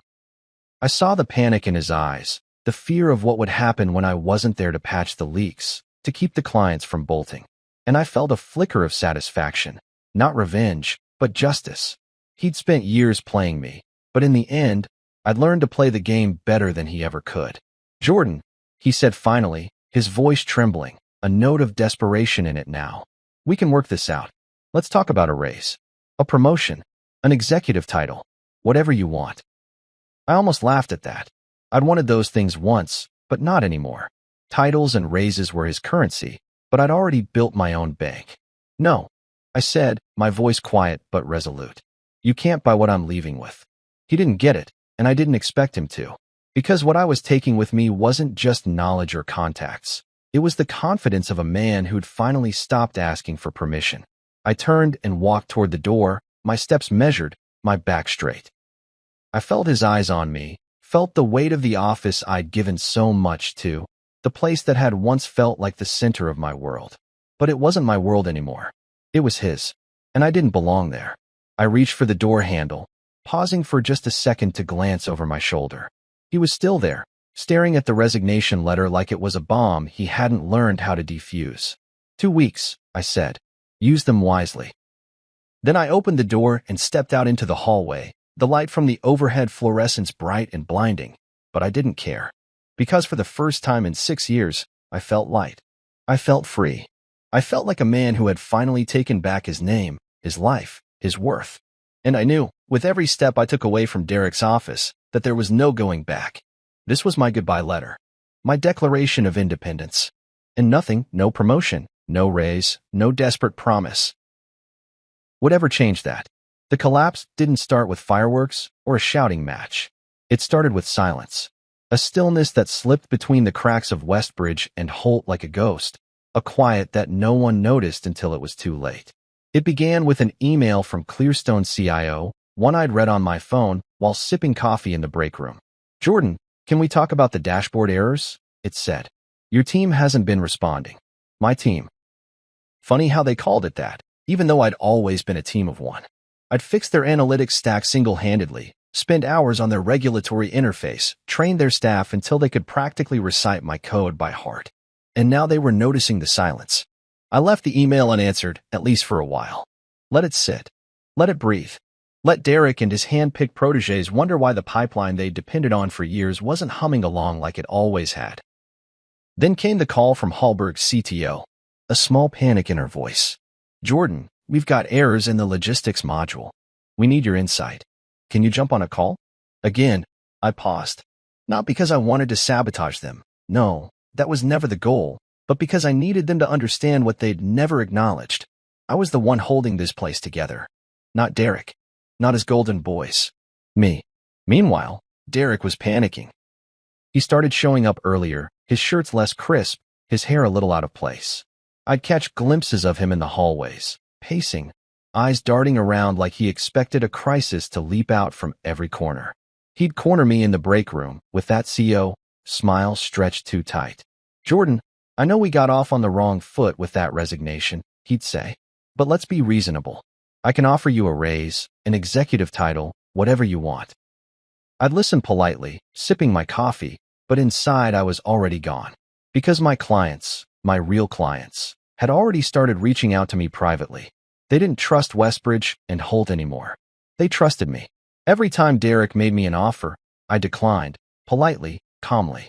Each refusal felt like a hammer hitting the foundation he'd built on my back. It wasn't rage, not anymore. It was a simple, inevitable truth. When the person who holds your house together leaves, the walls start to buckle. And that was exactly what happened. The boardroom, once the scene of his chest-thumping speeches about vision and synergy, turned into a ghost town. Half the meetings were labeled urgent, but none of them produced real solutions. The partners scrambled, trying to fill the void I'd left, but they couldn't, because I hadn't just been a technician. I'd been the architect. The one who knew where every piece fit, where every system connected, where every process could, and often did, fail if left in the wrong hands. It was subtle at first, delayed updates, emails marked high priority that never got answered, dashboards that failed in the middle of client demos. Then the CIO at Hallberg called Derek directly, asking why Jordan hadn't responded to her latest request. I could only imagine the look on Derek's face when he realized he didn't have the answer. I'd given him every chance to see my worth, every opportunity to treat me like a partner instead of a pawn. But he'd never learned. And now the silence was teaching him what my words never could. He tried everything: a raise, a backdated promotion, an executive title. He even summoned me to his office one last time, his voice desperate, his eyes bloodshot from sleepless nights. "Jordan," he said, his hands gripping the edge of his desk like it might float away without him. "We need you." I was wrong. I see that now. You're the glue. I'll give you anything. Just name it. I stood there, watching him unravel, and for a moment I felt a flicker of pity. But it passed, because this wasn't just about me. It was about every time he'd dismissed me, every time he'd stolen my ideas, every time he'd used my loyalty as a shield for his own incompetence. "I'm sorry, Derek," I said, my voice calm but unyielding. "I can't come back. I have other commitments now." His face fell, like a man realizing the oxygen had been cut off, and there was no backup tank. "Jordan, please," he said, his voice cracking. "Think about the team. Think about the clients." I shook my head slowly. "I did," I said. "For 6 years. I thought about them every night. And that's why I'm leaving. Because you never did." He leaned back, his shoulders slumping under the weight of a truth he couldn't deny. I turned and walked out, the click of the door handle like the final note in a song that had played too long. In the hall, I paused, letting the quiet settle around me. It wasn't the angry silence of a man walking away in a rage. It was the peaceful silence of a man who'd finally reclaimed his name, his dignity, his power. Back at my desk, I checked my messages. 2 new client inquiries at Veritas. People who'd heard through the grapevine that I was building something better, something real. I smiled, because I hadn't recruited them. They'd come to me. Loyalty doesn't lie. And that was something Derek would never understand. In the days that followed, the collapse at Westbridge and Holt became a slow-motion train wreck I watched from a safe distance. Emails piled up in the shared inbox with no one to answer them. Project managers flailed, trying to piece together systems they'd never cared to understand. Clients started looking elsewhere, first quietly, then openly. And through it all, I worked at Veritas, building something that felt honest, something that felt like mine. Because collapse doesn't always come with a bang. Sometimes it comes with silence. And sometimes, that's the loudest sound of all. On my last day at Westbridge and Holt, the boardroom looked like a funeral home dressed in corporate drag. The chairs were half occupied, the once pristine whiteboard streaked with the remnants of abandoned strategy sessions, a coffee ring here, a scribbled Q4 targets there. Even Derek, Mr. Always in Control, looked like he'd aged a decade in a week. His tie was loosened, his hair mussed, his eyes rimmed red from sleepless nights and too many panic calls. The golden boy hires who used to smirk at me during presentations now looked at the floor, their faces pale as if the air itself was poisonous. I walked in carrying only a small box of my things, a couple of framed certificates they'd given me back when I still believed the accolades meant something, a handful of pins I'd bought with my own money, the mug that said, "World's Best Dad." Even though my kids had given it to me years before I started working here. I didn't need the box, but I wanted the ritual. I wanted to look them in the eye as I left, to see the cost of their decisions. Derek was waiting, standing by the head of the table like a man bracing for execution. His eyes darted up as I approached, and for a second, I thought he might actually say thank you. But then his mask slipped back into place. "Jordan," he said, his voice scratchy, like he'd been practicing the speech all night. "Let's talk." I set the box down on the edge of the table and folded my arms, waiting. He gestured to the empty seat across from him. The one I'd occupied so many times while he explained why I wasn't quite enough. But I didn't sit. I stood, letting him see that this conversation was happening on my terms. "Look," he started, his voice low, almost conspiratorial. "I know things haven't always been perfect between us. But we're at a crossroads now. The clients are rattled. The team's morale is shot. You leaving right now, it's a gut punch, Jordan. I need you." I raised an eyebrow, the corners of my mouth twitching at the irony. "You need me?" I asked, savoring the words. "Funny how that never came up during those 12 promotions you passed me over for." He winced, and for the first time in years, I saw a crack in his armor. "Look, I'm not perfect," he said, voice raw. "I've made mistakes. But you've always been part of this family, Jordan. We can fix this. I'll double your salary. Equity. Whatever you want. Just stay." It was almost comical. The desperation in his eyes, the way he clung to the idea that money and titles could patch the hole he'd carved into this place. But he didn't get it. He'd never get it. Because it was never about the money. It was about respect. About loyalty. About the trust he'd eroded one rejection at a time. I leaned in just enough so he could see the resolve in my eyes. "You can't fix this with a check, Derek," I said. "You taught me that when you passed me over for the last time. When you made it clear I'd never be more than the son-in-law. The loyal soldier who'd always be second to your visionaries." His jaw clenched, his eyes darting to the door like he wanted to run. But I kept going, because I needed him to understand, really understand, why this was happening. "I gave you everything," I said, my voice low but unshakable. "I carried this place when your stars couldn't deliver. I built the systems that saved your deals, the dashboards that saved your reputation. And every time you said next quarter, I waited. But I'm done waiting, Derek. I'm done being the glue you only notice when it's gone." Silence filled the room like a fog, thick and heavy. The partners, Derek's yes men who'd always smirked at my loyalty, couldn't meet my eyes. One of them cleared his throat, as if he might actually speak up, but then thought better of it. Derek tried one last time, his voice trembling. "Jordan, think about what you're throwing away. The relationships you've built, the trust you've earned. You walk out that door, and it's over. We can't protect you out there." I let out a slow breath, steadying myself. "That's where you're wrong," I said. "Because the relationships weren't with Westbridge and Holt. They were with me. I was the one they called at midnight. I was the one they trusted to deliver. You think you own them, but you don't. You never did." His face crumpled then, like a man realizing his empire was built on borrowed time. "Don't do this," he whispered, his voice so quiet I almost missed it. "Don't throw away what we've built." I picked up my box, feeling its weight settle into my palm. "We didn't build it," I said. "I did. And now I'm building something of my own." As I turned to leave, I felt their eyes on my back. Fear, disbelief, maybe even a little respect. The elevator ride down felt different than every other time. Like every floor I passed was a layer of dead skin I was finally shedding. By the time the doors opened to the lobby, I felt lighter than I'd felt in years. Outside, the city pulsed with life, cars honking, people rushing, the sun hitting the glass towers like a promise. I took a deep breath and let it fill my lungs, a fresh start written in every exhale. I wasn't just leaving a job. I was reclaiming my dignity, my purpose, my future. Because when the table turns, it's not about winning or losing. It's about choosing. And I chose me. Veritas Consulting Group wasn't just a name on a door.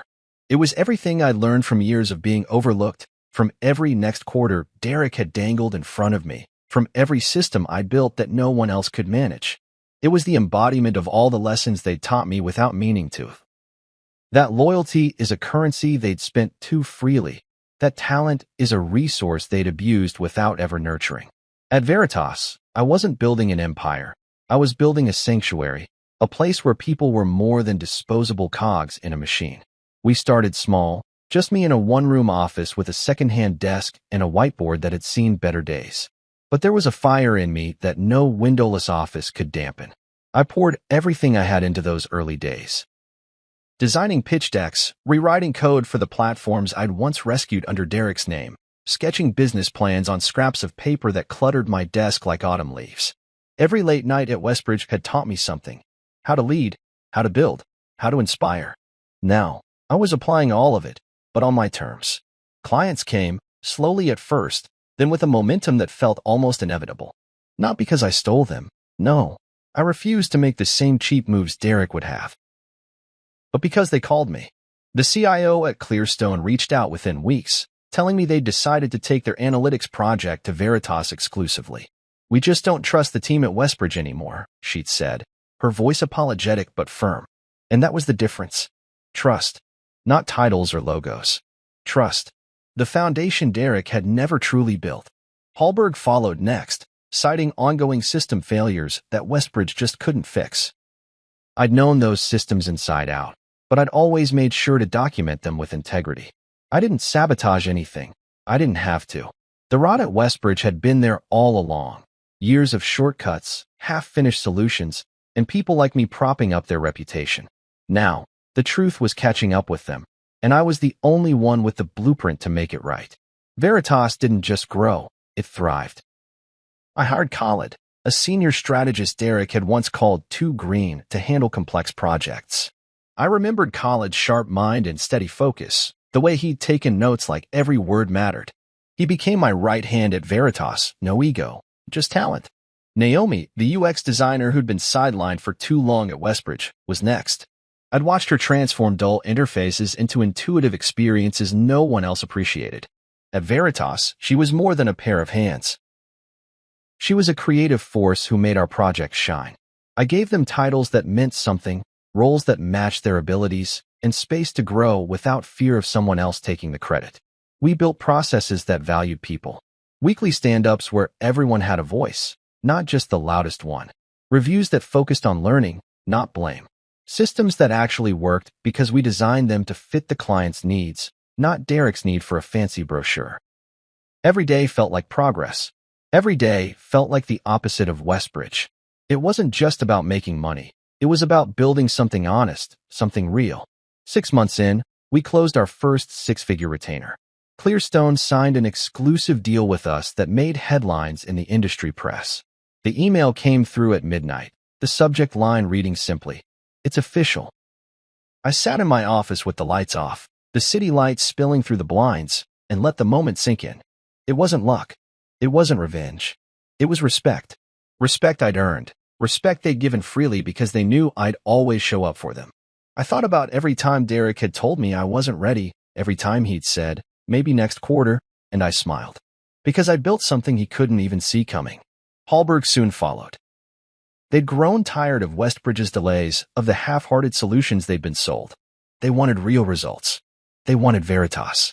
I didn't gloat when the contract came through. I didn't post a triumphant message online. I didn't have to. Because this wasn't about proving Derek wrong anymore.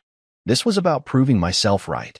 Every time a client signed with us, it was a vote of confidence in the way we worked, in the respect we showed, in the value we delivered. I watched my team grow, Naomi bringing in designers who'd been underused elsewhere, Khalid mentoring junior strategists with a patience I'd always admired. I felt proud, not just of what we'd built, but of the people who'd chosen to build it with me.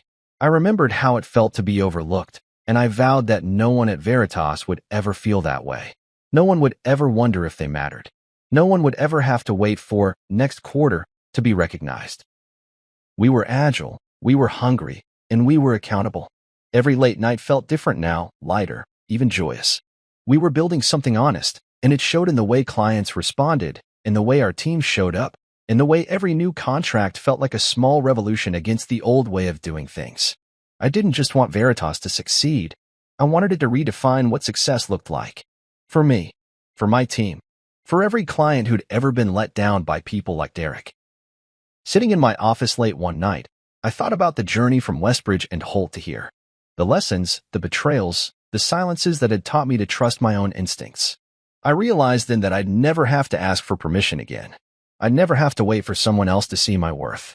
Because I'd already built it, brick by brick, code by code, relationship by relationship. And in that moment, I knew that Veritas wasn't just my company. It was my vindication, my freedom, my future. It was proof that the man they'd overlooked, the man they'd underestimated, was the man who'd been holding them all together, and now, finally, he built something they could never touch. Something that was mine.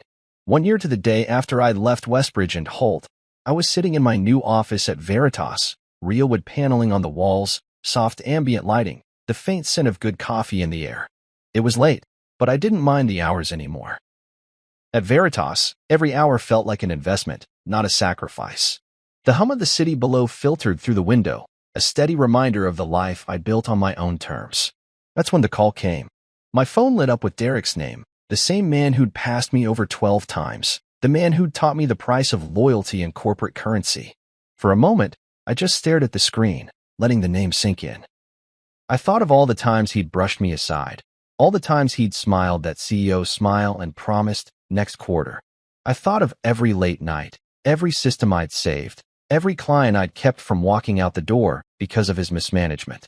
Now he was the one calling me. I let it ring twice before I answered, calm and composed. Jordan Creed, I said, my voice steady, the same voice I'd used in 100 client meetings, but this time it felt different. There was a pause. A hesitation I'd never heard from Derek. Then, in a voice that sounded smaller than I'd ever heard it, he spoke. Jordan, let's talk merger. His tone tried for confident but landed somewhere closer to desperate. Veritas and Westbridge. Imagine what we could do together.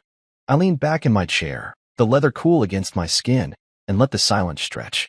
I could almost see him in his office, sleeves rolled up, tie loosened, eyes rimmed red from sleepless nights. I pictured the cracks in his kingdom, clients leaving, dashboards failing, juniors fumbling with processes they'd never bothered to learn. I pictured the empire I'd built, the clients who'd come to me because I'd always delivered, the team I'd assembled who believed in what we were building. Derek, I said slowly, savoring every syllable, the man you passed over 12 times doesn't exist anymore. I could hear his breath catch, a faint hitch that told me he was still playing catch-up. Jordan, come on, he said, his voice cracking in places. We both know Westbridge has the reach, the infrastructure. We've got the legacy. Legacy. That word again. I let out a quiet laugh, not mocking, just sad. Legacy is what people say when they're afraid of change, I said, when they're afraid to admit the game has moved on without them. Don't do this, he said, his tone urgent now. We're stronger together. Think about what we could build. I let out a slow breath. Derek, I already did. I paused, letting the weight of the words settle. And I built it. Without you. There was silence on the other end, the kind that says everything you need to hear. I pictured him staring at his phone, realizing that all the power he'd once held had vanished with my final walk out the door. I thought of the times he'd held my future like a carrot on a stick, always out of reach. I thought of the days I'd spent waiting for him to see me, to promote me, to treat me like an equal. And I realized in that moment that I didn't need him anymore. I never had. Jordan, he said, a last-ditch effort to salvage the moment. Just think about it. We could. I cut him off, my voice firm but calm. No, Derek, I said. I don't need to merge. I already won. I ended the call, setting the phone down gently on the desk. I stared at the city lights outside, each window a different story, a different possibility. I felt lighter than I'd ever felt. It wasn't about revenge anymore. It wasn't about proving him wrong. It was about proving myself right. That I was worth it. That I'd always been worth it. Because revenge isn't rage. Revenge is rising. It's building something better, something honest, something no one can take away. It's the look in Khaled's eyes when he closed his first big contract and thanked me for believing in him. It's the smile on Naomi's face when she saw her designs come to life without someone else's name slapped on them. It's the way my clients called me, not because they were desperate, but because they trusted me. I looked around my office, at the photos of my team at our first big launch party. No fancy suits, no forced smiles. Just real people who had chosen to build something that mattered. I thought of the laughter, the collaboration, the long nights that felt like family dinners instead of forced overtime. I thought of the systems we'd built together, the partnerships we'd forged, the culture we'd created that made people want to show up and do their best. I reached for the whiteboard and wrote one word in big, bold letters: freedom. Because that's what this was. Not just financial freedom or career freedom, but freedom from the lies I'd been told. Freedom from the people who tried to box me in. Freedom from the man I'd been when I'd walked into Derek's office for the first time, bright-eyed and eager to please. My phone buzzed again. A text from Khaled. Client call tomorrow at 10. They want to expand the scope. I smiled. The work never ended, but it didn't feel like a burden anymore. It felt like a privilege. I turned off the lamp and let the darkness settle in, the city lights painting patterns on the ceiling.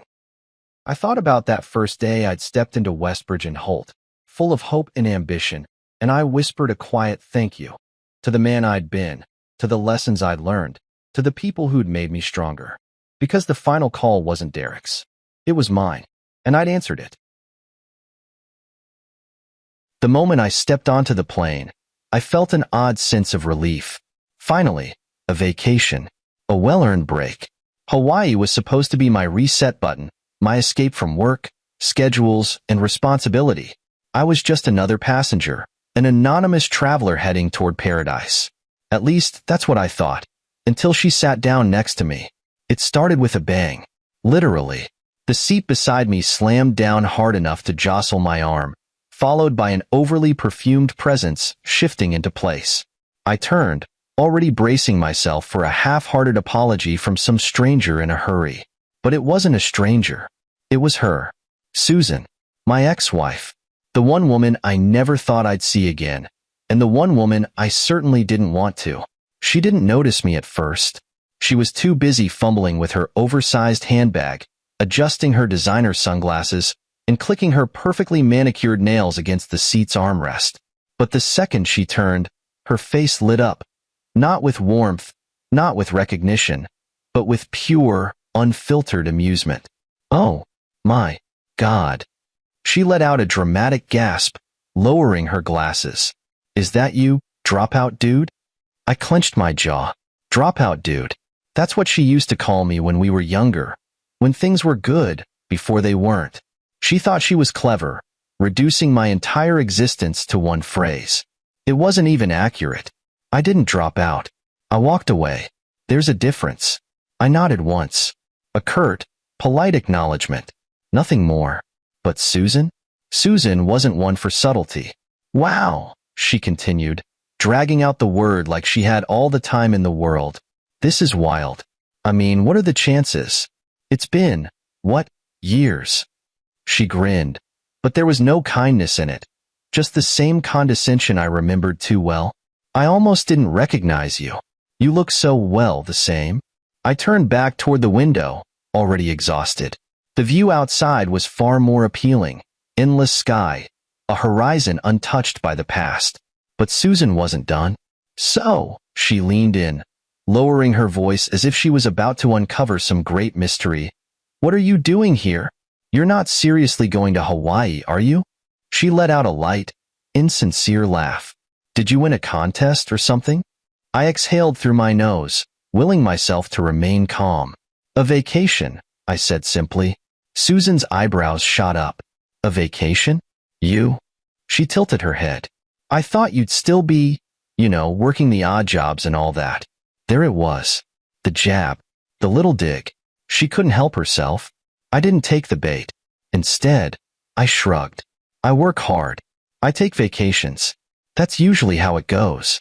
Susan blinked, as if the concept was foreign to her. And maybe it was. Last I checked, she was still riding the coattails of her new husband's wealth. "Oh, right," she said finally, drawing out the words. "I guess even people like you need a break. But Hawaii? That's a little ambitious, don't you think?" I turned my head just enough to look at her directly. "Is it?" She smirked. "I mean, it's not exactly budget-friendly. But then again, maybe you've finally realized that working smart is better than working hard." There it was again. That Susan way of speaking, pretending to be helpful while sneaking in as many insults as possible. I gave her a long, level stare. "I'm doing just fine." She laughed, soft, amused, completely unbothered. Sure, if you say so." I turned away again, hoping she'd get the hint, but Susan had never been one to take a hint. "So anyway," she continued, crossing her legs as she got comfortable, "since we're stuck together for the next few hours, let's catch up." I sighed internally. She didn't wait for my approval. "You won't believe my life now," she started, flipping her hair over one shoulder. "I mean, I really leveled up, you know? After we split, I realized I deserved more. And guess what? I got it." She paused, watching for a reaction. I didn't give her one. She pressed on. "I'm married now," she said, tilting her head like she was waiting for a gasp. "To a real man. A successful man." I glanced at her ring, a flashy, oversized diamond. "Predictable. Good for you," I said, keeping my voice neutral. Susan beamed. "Oh, it is good. He's incredibly successful. Owns multiple properties. We travel everywhere. Dubai, Paris, Santorini, you name it." She glanced down at my plain watch, the only accessory I wore. "I'm guessing you haven't been out of the country much, huh?" I resisted the urge to laugh. Instead, I just hummed. Susan didn't like that. She wanted more. A reaction. A crack. Something to prove she'd won. "Well," she pressed, "let's be honest. Some people were meant to struggle, and others were meant to succeed. That's just life, right?" She smiled as if she'd just delivered some grand wisdom, and I let her have it. Because arguing with Susan was like arguing with turbulence. It wasn't worth the energy. Instead, I leaned back, watching the world outside. The sky stretched on forever, vast and unbothered. Susan could talk all she wanted. I wasn't interested. Unfortunately, fate had other plans. Because just as I settled in, just as I tuned her out, the intercom crackled to life. And the announcement that followed would change everything. "Ladies and gentlemen, if there is a doctor on board, please make yourself known to the cabin crew." A murmur ran through the passengers. A doctor? Someone must have been sick. Susan, being Susan, gasped theatrically. "Oh my God, this is so dramatic." I ignored her. But then, a second announcement came. And this time, it wasn't for a doctor. "If there is anyone on board who can fly this plane, please notify the crew immediately." Silence. Stillness. Then panic. Passengers stirred, whispering to one another. A few voices rose in concern. Susan froze. "Wait, what?" I didn't answer. Instead, I turned to see a flight attendant hurrying down the aisle, scanning the faces of passengers. And then, she stopped. Her eyes locked onto mine. "Oh, thank God," she breathed. "Jake, you're here." Susan's face went slack. She turned to me, her mouth opening and closing. And for the first time in her life, she had nothing to say. The cabin fell into stunned silence. The flight attendant's voice, though controlled, carried a sharp edge of urgency. "If anyone on board can fly this plane, please notify the crew immediately." Whispers. Murmurs. Then a wave of panic as the realization sank in. "What do you mean, fly this plane?" someone blurted out. "Is this a joke?" Another voice asked, trembling. A man in the row ahead of me stiffened, clutching his armrest. A woman nearby muttered prayers under her breath. Even the hum of the engines, steady and unwavering, seemed oddly ominous now. And Susan? Susan went pale. Her lips parted slightly as she turned to me, eyes wide, her previous arrogance crumbling in real time. She had spent the last 15 minutes ridiculing me, reminding me of how she had moved up in life, mocking me for being a dropout. And now? Now she was staring at me like I was the only thing keeping this plane from falling out of the sky. I barely had time to register her stunned expression before the flight attendant rushed toward me. "Jake, please," she breathed. "It's bad." Passengers were watching. Everyone was watching. I exhaled slowly and stood. Susan grabbed my arm before I could move. Where are you going?" she stammered. Her nails dug into my sleeve, her usual confidence replaced by something I'd never seen before. Actual fear. I met her gaze. "To do what needs to be done," I said simply. Her grip loosened as I turned away. The flight attendant guided me toward the cockpit.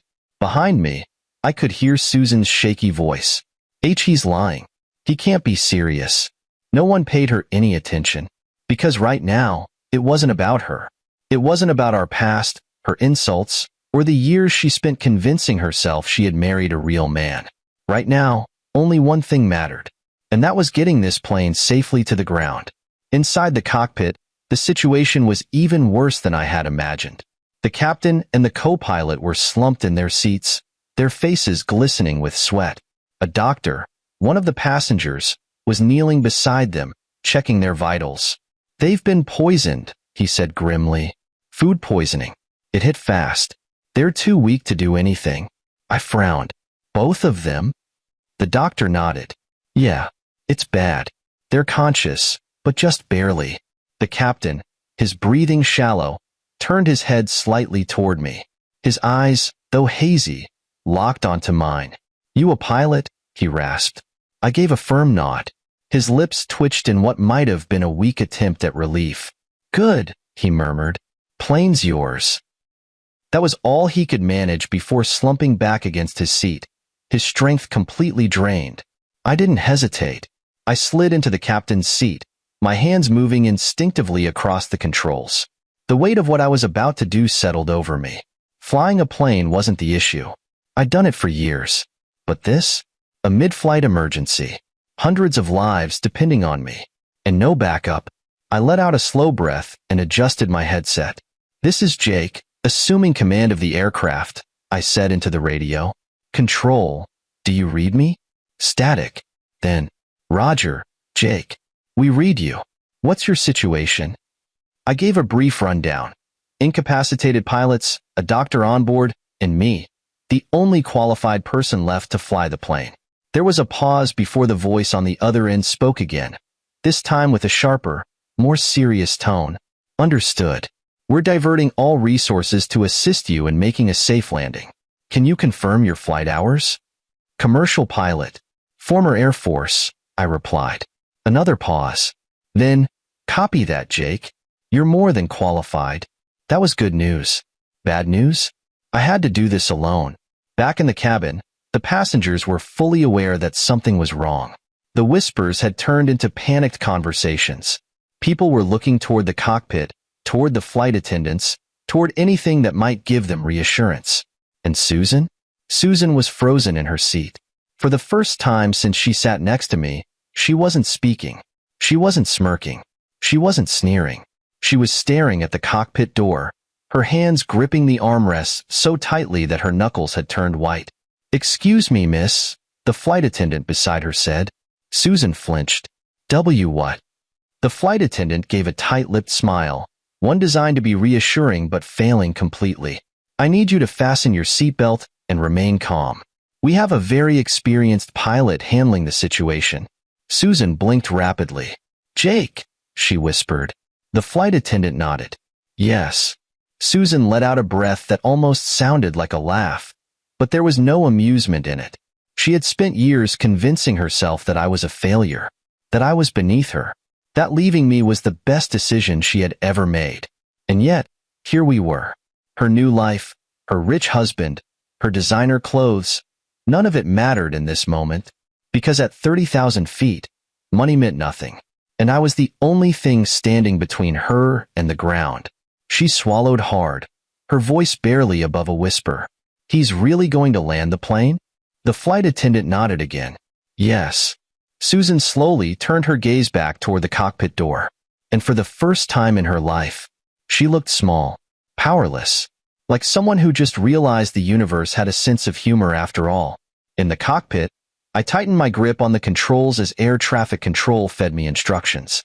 Jake, you're approaching descent range. Are you comfortable with the landing sequence? I glanced at the instruments. Landing a plane in an emergency wasn't hard. What made it difficult was everything else. The passengers, the pressure, the knowledge that one wrong move could be catastrophic. I pushed those thoughts aside. Affirmative, I said. I've got this.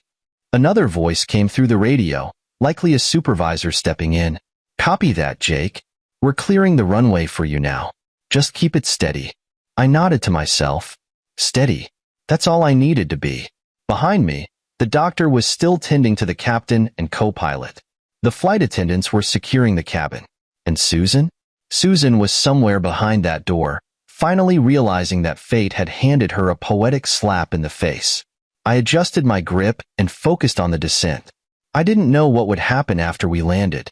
I didn't know if Susan would try to talk to me, if she would apologize, or if she would pretend like this had never happened. But I did know one thing. By the time this flight was over, she would never call me dropout dude again. The cockpit door clicked shut behind me, sealing off the murmurs, the panic, and, most importantly, Susan. I didn't have time to process the absurdity of it all. Not now. I focused on the controls, the screens, the radio chatter. My fingers danced over the buttons instinctively, muscle memory kicking in. The weight of the situation settled on my shoulders, but it wasn't fear. Not yet. It was responsibility. I trained for this. I'd flown under pressure before. But this was different. Because now, it wasn't just a mission. It wasn't just an exercise. It was real. Hundreds of people sat behind me, their lives resting in my hands. People with families. People with dreams. People like Susan, who probably spent the entire flight convinced that money, status, and luxury hotels made her invincible. But not here. Not now. At 30,000 feet, nothing mattered except skill. And I was the only one on this plane who had it. I adjusted my headset. Control, this is Jake. I have command of the aircraft. The response was immediate. Copy that, Jake. We have you on radar. Are you comfortable with the plane model? I scanned the panel. Boeing 737. A commercial aircraft. Not quite the fighter jets I used to fly, but I had logged enough hours to know it well. Affirmative, I said. I'm good with the controls. Understood. We're here to guide you through the descent. Do you have co-pilot support? I glanced at the co-pilot's seat. The actual co-pilot was still conscious, but barely. His skin was clammy, his body slumped, his breaths shallow. Even if he wanted to help, he physically couldn't. No, I said. Flying solo. A brief silence. Then, Roger that. We're clearing emergency protocol for a solo landing. Solo landing. An entire plane. By myself. No pressure. I gripped the yoke, steadying my breath. I had this. I had to have this. Back in the cabin, the tension was suffocating. The passengers were starting to realize just how bad this was. One emergency announcement was alarming enough. But two? Now, whispers turned into frantic questions. Are we going to crash? Is there really no pilot? Did they just let some random guy into the cockpit? And Susan. Oh, Susan was spiraling. Her entire face had drained of color. She wasn't talking anymore. She wasn't even breathing properly. Because for all her talk about being above me, about leveling up, about how I was nothing, she had never needed me more than she did right now. It was poetic, really. The one person she had spent years trying to erase from her life was now the only person keeping her alive. I almost wished I could see her face at this moment. But then again, I already knew what it looked like. Absolute, undeniable fear. In the cockpit, air traffic control kept feeding me instructions. You're approaching descent range. Reduce altitude to 25,000 feet. I flicked the necessary switches, adjusting the throttle as I eased the aircraft into a slow descent. The turbulence kicked in slightly, just enough for passengers to feel the shift. I imagined the way they were gripping their armrests, their silent prayers, their hands tightening around their loved ones. I imagined Susan, sitting there, finally understanding that this wasn't some game. I wasn't some loser she could mock from the comfort of her luxury life. I was the one thing standing between her and disaster. I was the difference between life and death. And for the first time in years, she couldn't talk her way out of it. Control, we're at 25,000 feet, I confirmed. Copy that, Jake. You're doing great. Let's start prepping for final approach. Final approach. The real test. This was where things really mattered. The slightest miscalculation could send the plane spiraling. A wrong angle, an incorrect adjustment, a rushed maneuver.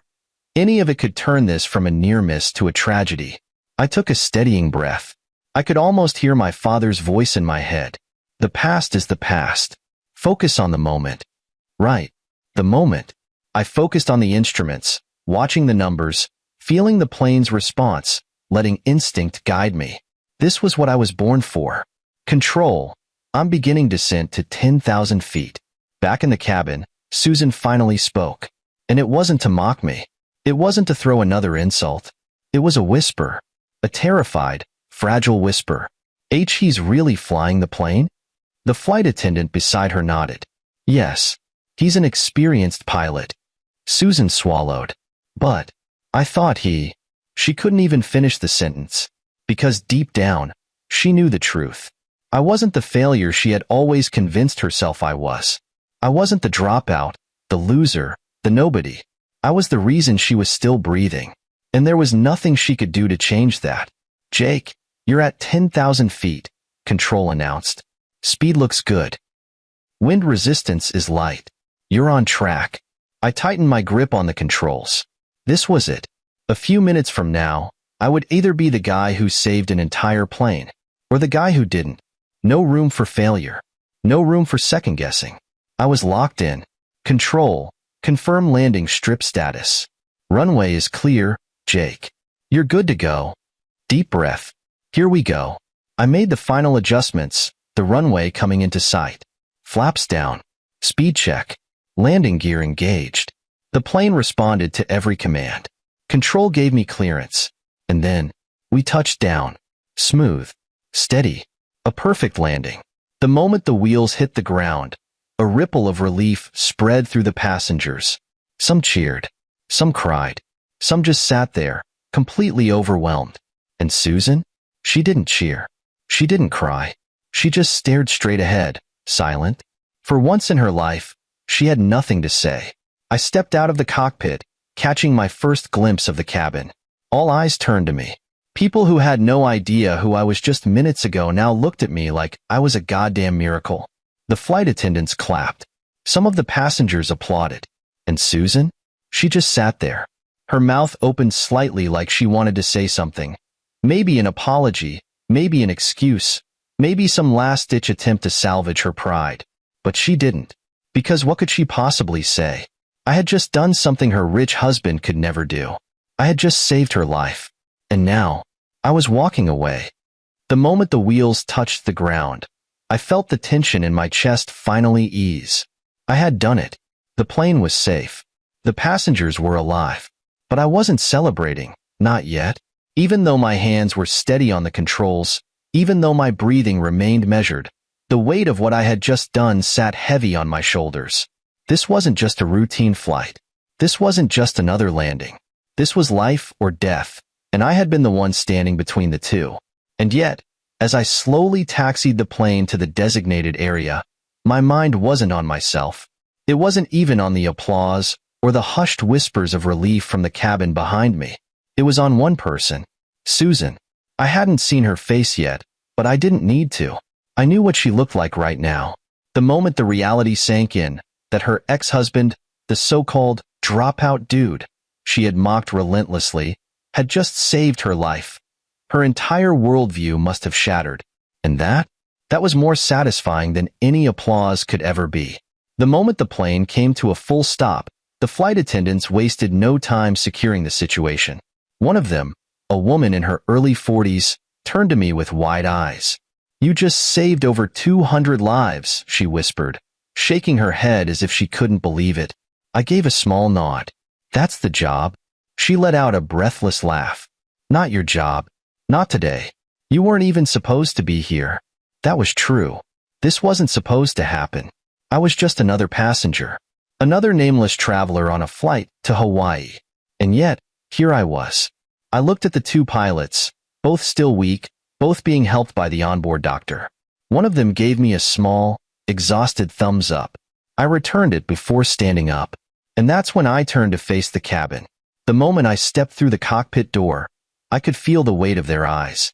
Every single passenger was staring at me, some in shock, some in awe, some with tears in their eyes. A few clapped, hesitant at first, then more confident. Then, more joined in. The applause grew, swelling through the cabin. I wasn't used to it. I wasn't the kind of guy who basked in attention. But right now, I let them have their moment. Because for them, I wasn't just a guy on a plane anymore. I was the man who had landed it. And then my eyes found her. Susan. She was sitting completely still, her seatbelt still fastened, her hands gripping the armrests as if she had forgotten how to move. Her face was pale, her lips parted slightly, as if she wanted to say something but couldn't find the words. I walked past her without stopping, but as I did, I heard it. A whisper, barely a breath. "You're a pilot?" Not an insult, not a sneer, not dropout dude, just a simple, disbelieving question. And I didn't bother answering, because the answer was right in front of her. I had just landed a damn plane. If she didn't get it now, she never would. The paramedics were waiting as we disembarked. The sick pilots were taken away first, then the more panicked passengers. I stood back, watching everything unfold, letting the adrenaline finally drain from my system. That's when I felt a presence next to me. I didn't have to look to know who it was. Susan. She stood there, close but not too close, shifting awkwardly on her heels. And then, she spoke. "Jake." I turned to her, raising an eyebrow. She looked different. Not physically. She was still the same high-maintenance, designer-clad woman I remembered. But her attitude, that was different. Gone was the arrogance, the smugness, the superiority. What was left was something I had never seen in Susan before. Humility. Uncertainty. "I didn't know," she murmured. I let out a short laugh. "Yeah, no kidding." Her lips pressed together. "I mean it." I shrugged. "Doesn't really matter now, does it?" She hesitated. "It does." And then, she said something I never thought I'd hear from her. "I'm sorry." I blinked. I actually blinked. Because Susan? Apologizing? That was about as rare as a solar eclipse. For what? I asked, genuinely curious. She swallowed hard. She stopped, exhaling sharply. "For everything. For mocking me. For leaving me.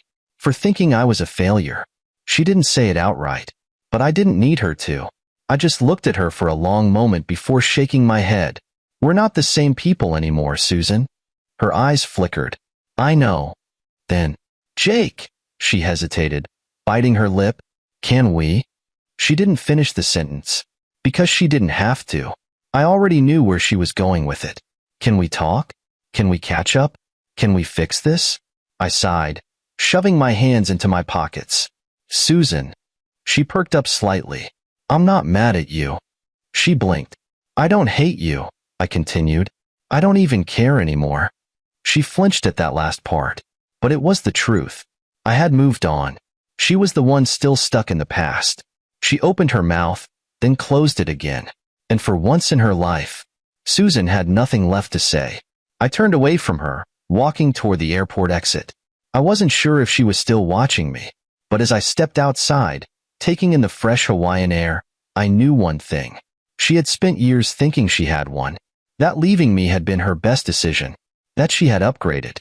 But today, I was the one walking away. And this time, I wasn't looking back. Stepping out of the airport, I took a deep breath. The Hawaiian air was warm, salty, and refreshing. Completely different from the cold, stale air inside the plane. The sun was setting over the horizon, painting the sky in hues of orange and purple.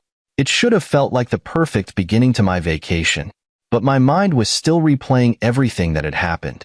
I had just landed a plane. I had just saved over 200 lives. And my ex-wife, the woman who had mocked me as a failure just hours ago, had been sitting in the seat next to me, watching it all unfold. The universe really had a twisted sense of humor. I let out a slow exhale, rolling my shoulders to shake off the tension. I needed to get to my friend's restaurant, grab a drink, and put this entire bizarre experience behind me. I had barely taken a few steps toward the taxi stand when I heard a voice behind me. A familiar, booming voice. "Jake, that was you." I turned, and my stomach nearly dropped. Standing there, grinning like he'd just found a long-lost treasure, was a man in a crisp white dress shirt, tailored trousers, and expensive sunglasses perched on his head. He had the confidence of someone who had never been denied anything in life, the kind of man who owned buildings rather than rented apartments. Mike, Susan's husband. Of course, because why wouldn't this day get even more ridiculous? I schooled my expression into something neutral as he strode up to me. "Man, I thought that was you," he said, clapping a firm hand on my shoulder. "I was in the airport lounge when I saw the news. Pilot collapses mid-flight. Passenger lands the plane." He shook his head in amazement. "And then I saw your name. I had to come see you myself." I forced a small smile. "Yeah, crazy day." "Crazy?" Mike let out a short laugh. "Dude, that was insane. You saved everyone's lives. That's gotta feel incredible, right?" I nodded slowly, unsure where this conversation was heading. "It's part of the job." Mike whistled. "Man, that's humble as hell. If I did what you just did, I'd be telling every single person I met." He gestured toward the airport. "People are still talking about it in there. You're a hero, Jake." I wasn't sure what to say to that, so I just nodded. And then, a small movement behind Mike caught my attention. Susan. She was standing several feet away, just watching. She wasn't approaching. She wasn't saying anything. She was just standing there, arms wrapped tightly around herself, eyes darting between me and Mike. Mike followed my gaze, then grinned. "Oh yeah, you two know each other." I raised an eyebrow. "We do." Mike chuckled. "Come on, don't be modest. Susan told me you guys went to middle school together." I let that sit for a second. Middle school. That's the version of our history she had given him. Nothing about how we dated. Nothing about how we were married. Nothing about how she had left me, mocked me, and laughed at the idea of me ever being successful. Just middle school classmates. I glanced back at Susan. She knew I knew. And from the way she looked like she was holding her breath, I could tell she was waiting for something. Waiting for me to spill the truth. Waiting for me to ruin the perfect life she had built. Waiting for the one thing she feared the most, to be exposed. I turned back to Mike. Smiled. "Yeah," I said smoothly. "Middle school feels like a lifetime ago." Susan's shoulders sagged slightly in relief. She had no idea that my silence had nothing to do with her. It wasn't about protecting her. It was about something much simpler. I just didn't care anymore. Mike clapped his hands together. "Man, we've got to celebrate. My wife and I were actually about to head to dinner. Why don't you join us?" I almost laughed out loud. Sit at a table with Susan and pretend we barely knew each other? Not a chance. I shook my head. "I appreciate it, but I actually have plans. A friend of mine owns a restaurant here. I was just heading there." Mike's face lit up. "No way. Where at?" I gave him the name of the place. And that's when things took an even weirder turn. Mike grinned. "Oh, I know that place. I do business with the guy who owns it." Of course. Because of course he did. What were the odds that the man Susan left me for personally knew my friend? At this point, I wasn't even surprised anymore. Mike clapped my shoulder again. "You know what? Screw dinner at the hotel. Let's all go there instead. We'll celebrate properly." I bit the inside of my cheek. Declining the first invitation had been easy. But now I was stuck. Mike was clearly a good guy. Too good, actually. The kind of man who was so friendly, so eager to connect, that rejecting his invitation felt damn near impossible. And the last thing I wanted was for Susan to suspect that I was declining because of her. So I did the one thing I never thought I'd do. I nodded. "Sure." Susan tensed. Mike grinned. And just like that, dinner with my ex-wife and her husband was happening. The drive to the restaurant was excruciating. Susan and I sat in the back of Mike's luxury SUV while he drove, chatting about anything except us. She didn't speak. She didn't even look at me. She just kept her eyes on the road, hands clasped in her lap, her entire body stiff. She was nervous. I could feel it. And honestly, I was enjoying it a little too much. Because for the first time ever, Susan had no power here. She wasn't in control of the conversation. She wasn't dictating the narrative. She was trapped, just like I had been for years. And the best part? She had done it to herself. Mike pulled into the restaurant parking lot, then turned to us with a wide grin. All right, let's eat. Susan swallowed hard. And me? I just smiled. Because for the first time ever, I wasn't the one on edge. Susan was. And she had no idea what was coming next. The restaurant was lively, filled with the hum of conversation, clinking glasses, and soft island music playing in the background. It was exactly the kind of place where I would have enjoyed unwinding after the insanity of the day. Except I wasn't here to unwind. I was here, somehow, sitting across from Susan and her husband, sipping on a whiskey that I desperately hoped would make this dinner tolerable. Mike, completely unaware of the unspoken tension at the table, was his usual charismatic self. Man, Jake, you should have seen how people at the airport were talking about you. It was like watching a hero walk through the crowd. He shook his head, laughing. You should have charged for autographs. I smirked, taking another sip of my drink. I'll consider it as a side gig. Susan had barely spoken. She just sat there, picking at her food, not making eye contact with either of us. I could feel it, the weight of her anxiety, the fear that at any moment I would slip up and say something that shattered her carefully constructed life. I wasn't going to, but she didn't know that. And watching her squirm, that was better than any revenge I could have planned. Mike, oblivious to everything, grinned. So, Jake, tell me, what's your story? I mean, you don't just wake up one day and decide to be a pilot, right? I set my drink down, giving him a small smile. No, I guess you don't. Susan tensed. Because she knew. She knew exactly where this conversation could go. I could talk about how I wasn't a dropout, how I had sacrificed everything for my career, how I had once been married to a woman who had mocked my ambitions, called me a failure, and left me because she thought she could do better. Instead, I leaned back and shrugged. I just always loved flying, I said simply, ever since I was a kid. Susan exhaled slowly, like she had just dodged a bullet. She wasn't wrong. Mike nodded, sipping his drink. That's incredible, man. Really? And what about family? Anyone special in your life? I didn't even glance at Susan. Nah, I said. Just me. Mike let out a laugh. Smart man. Marriage is great, but I tell you, keeping a woman happy? That's work. I finally looked at Susan.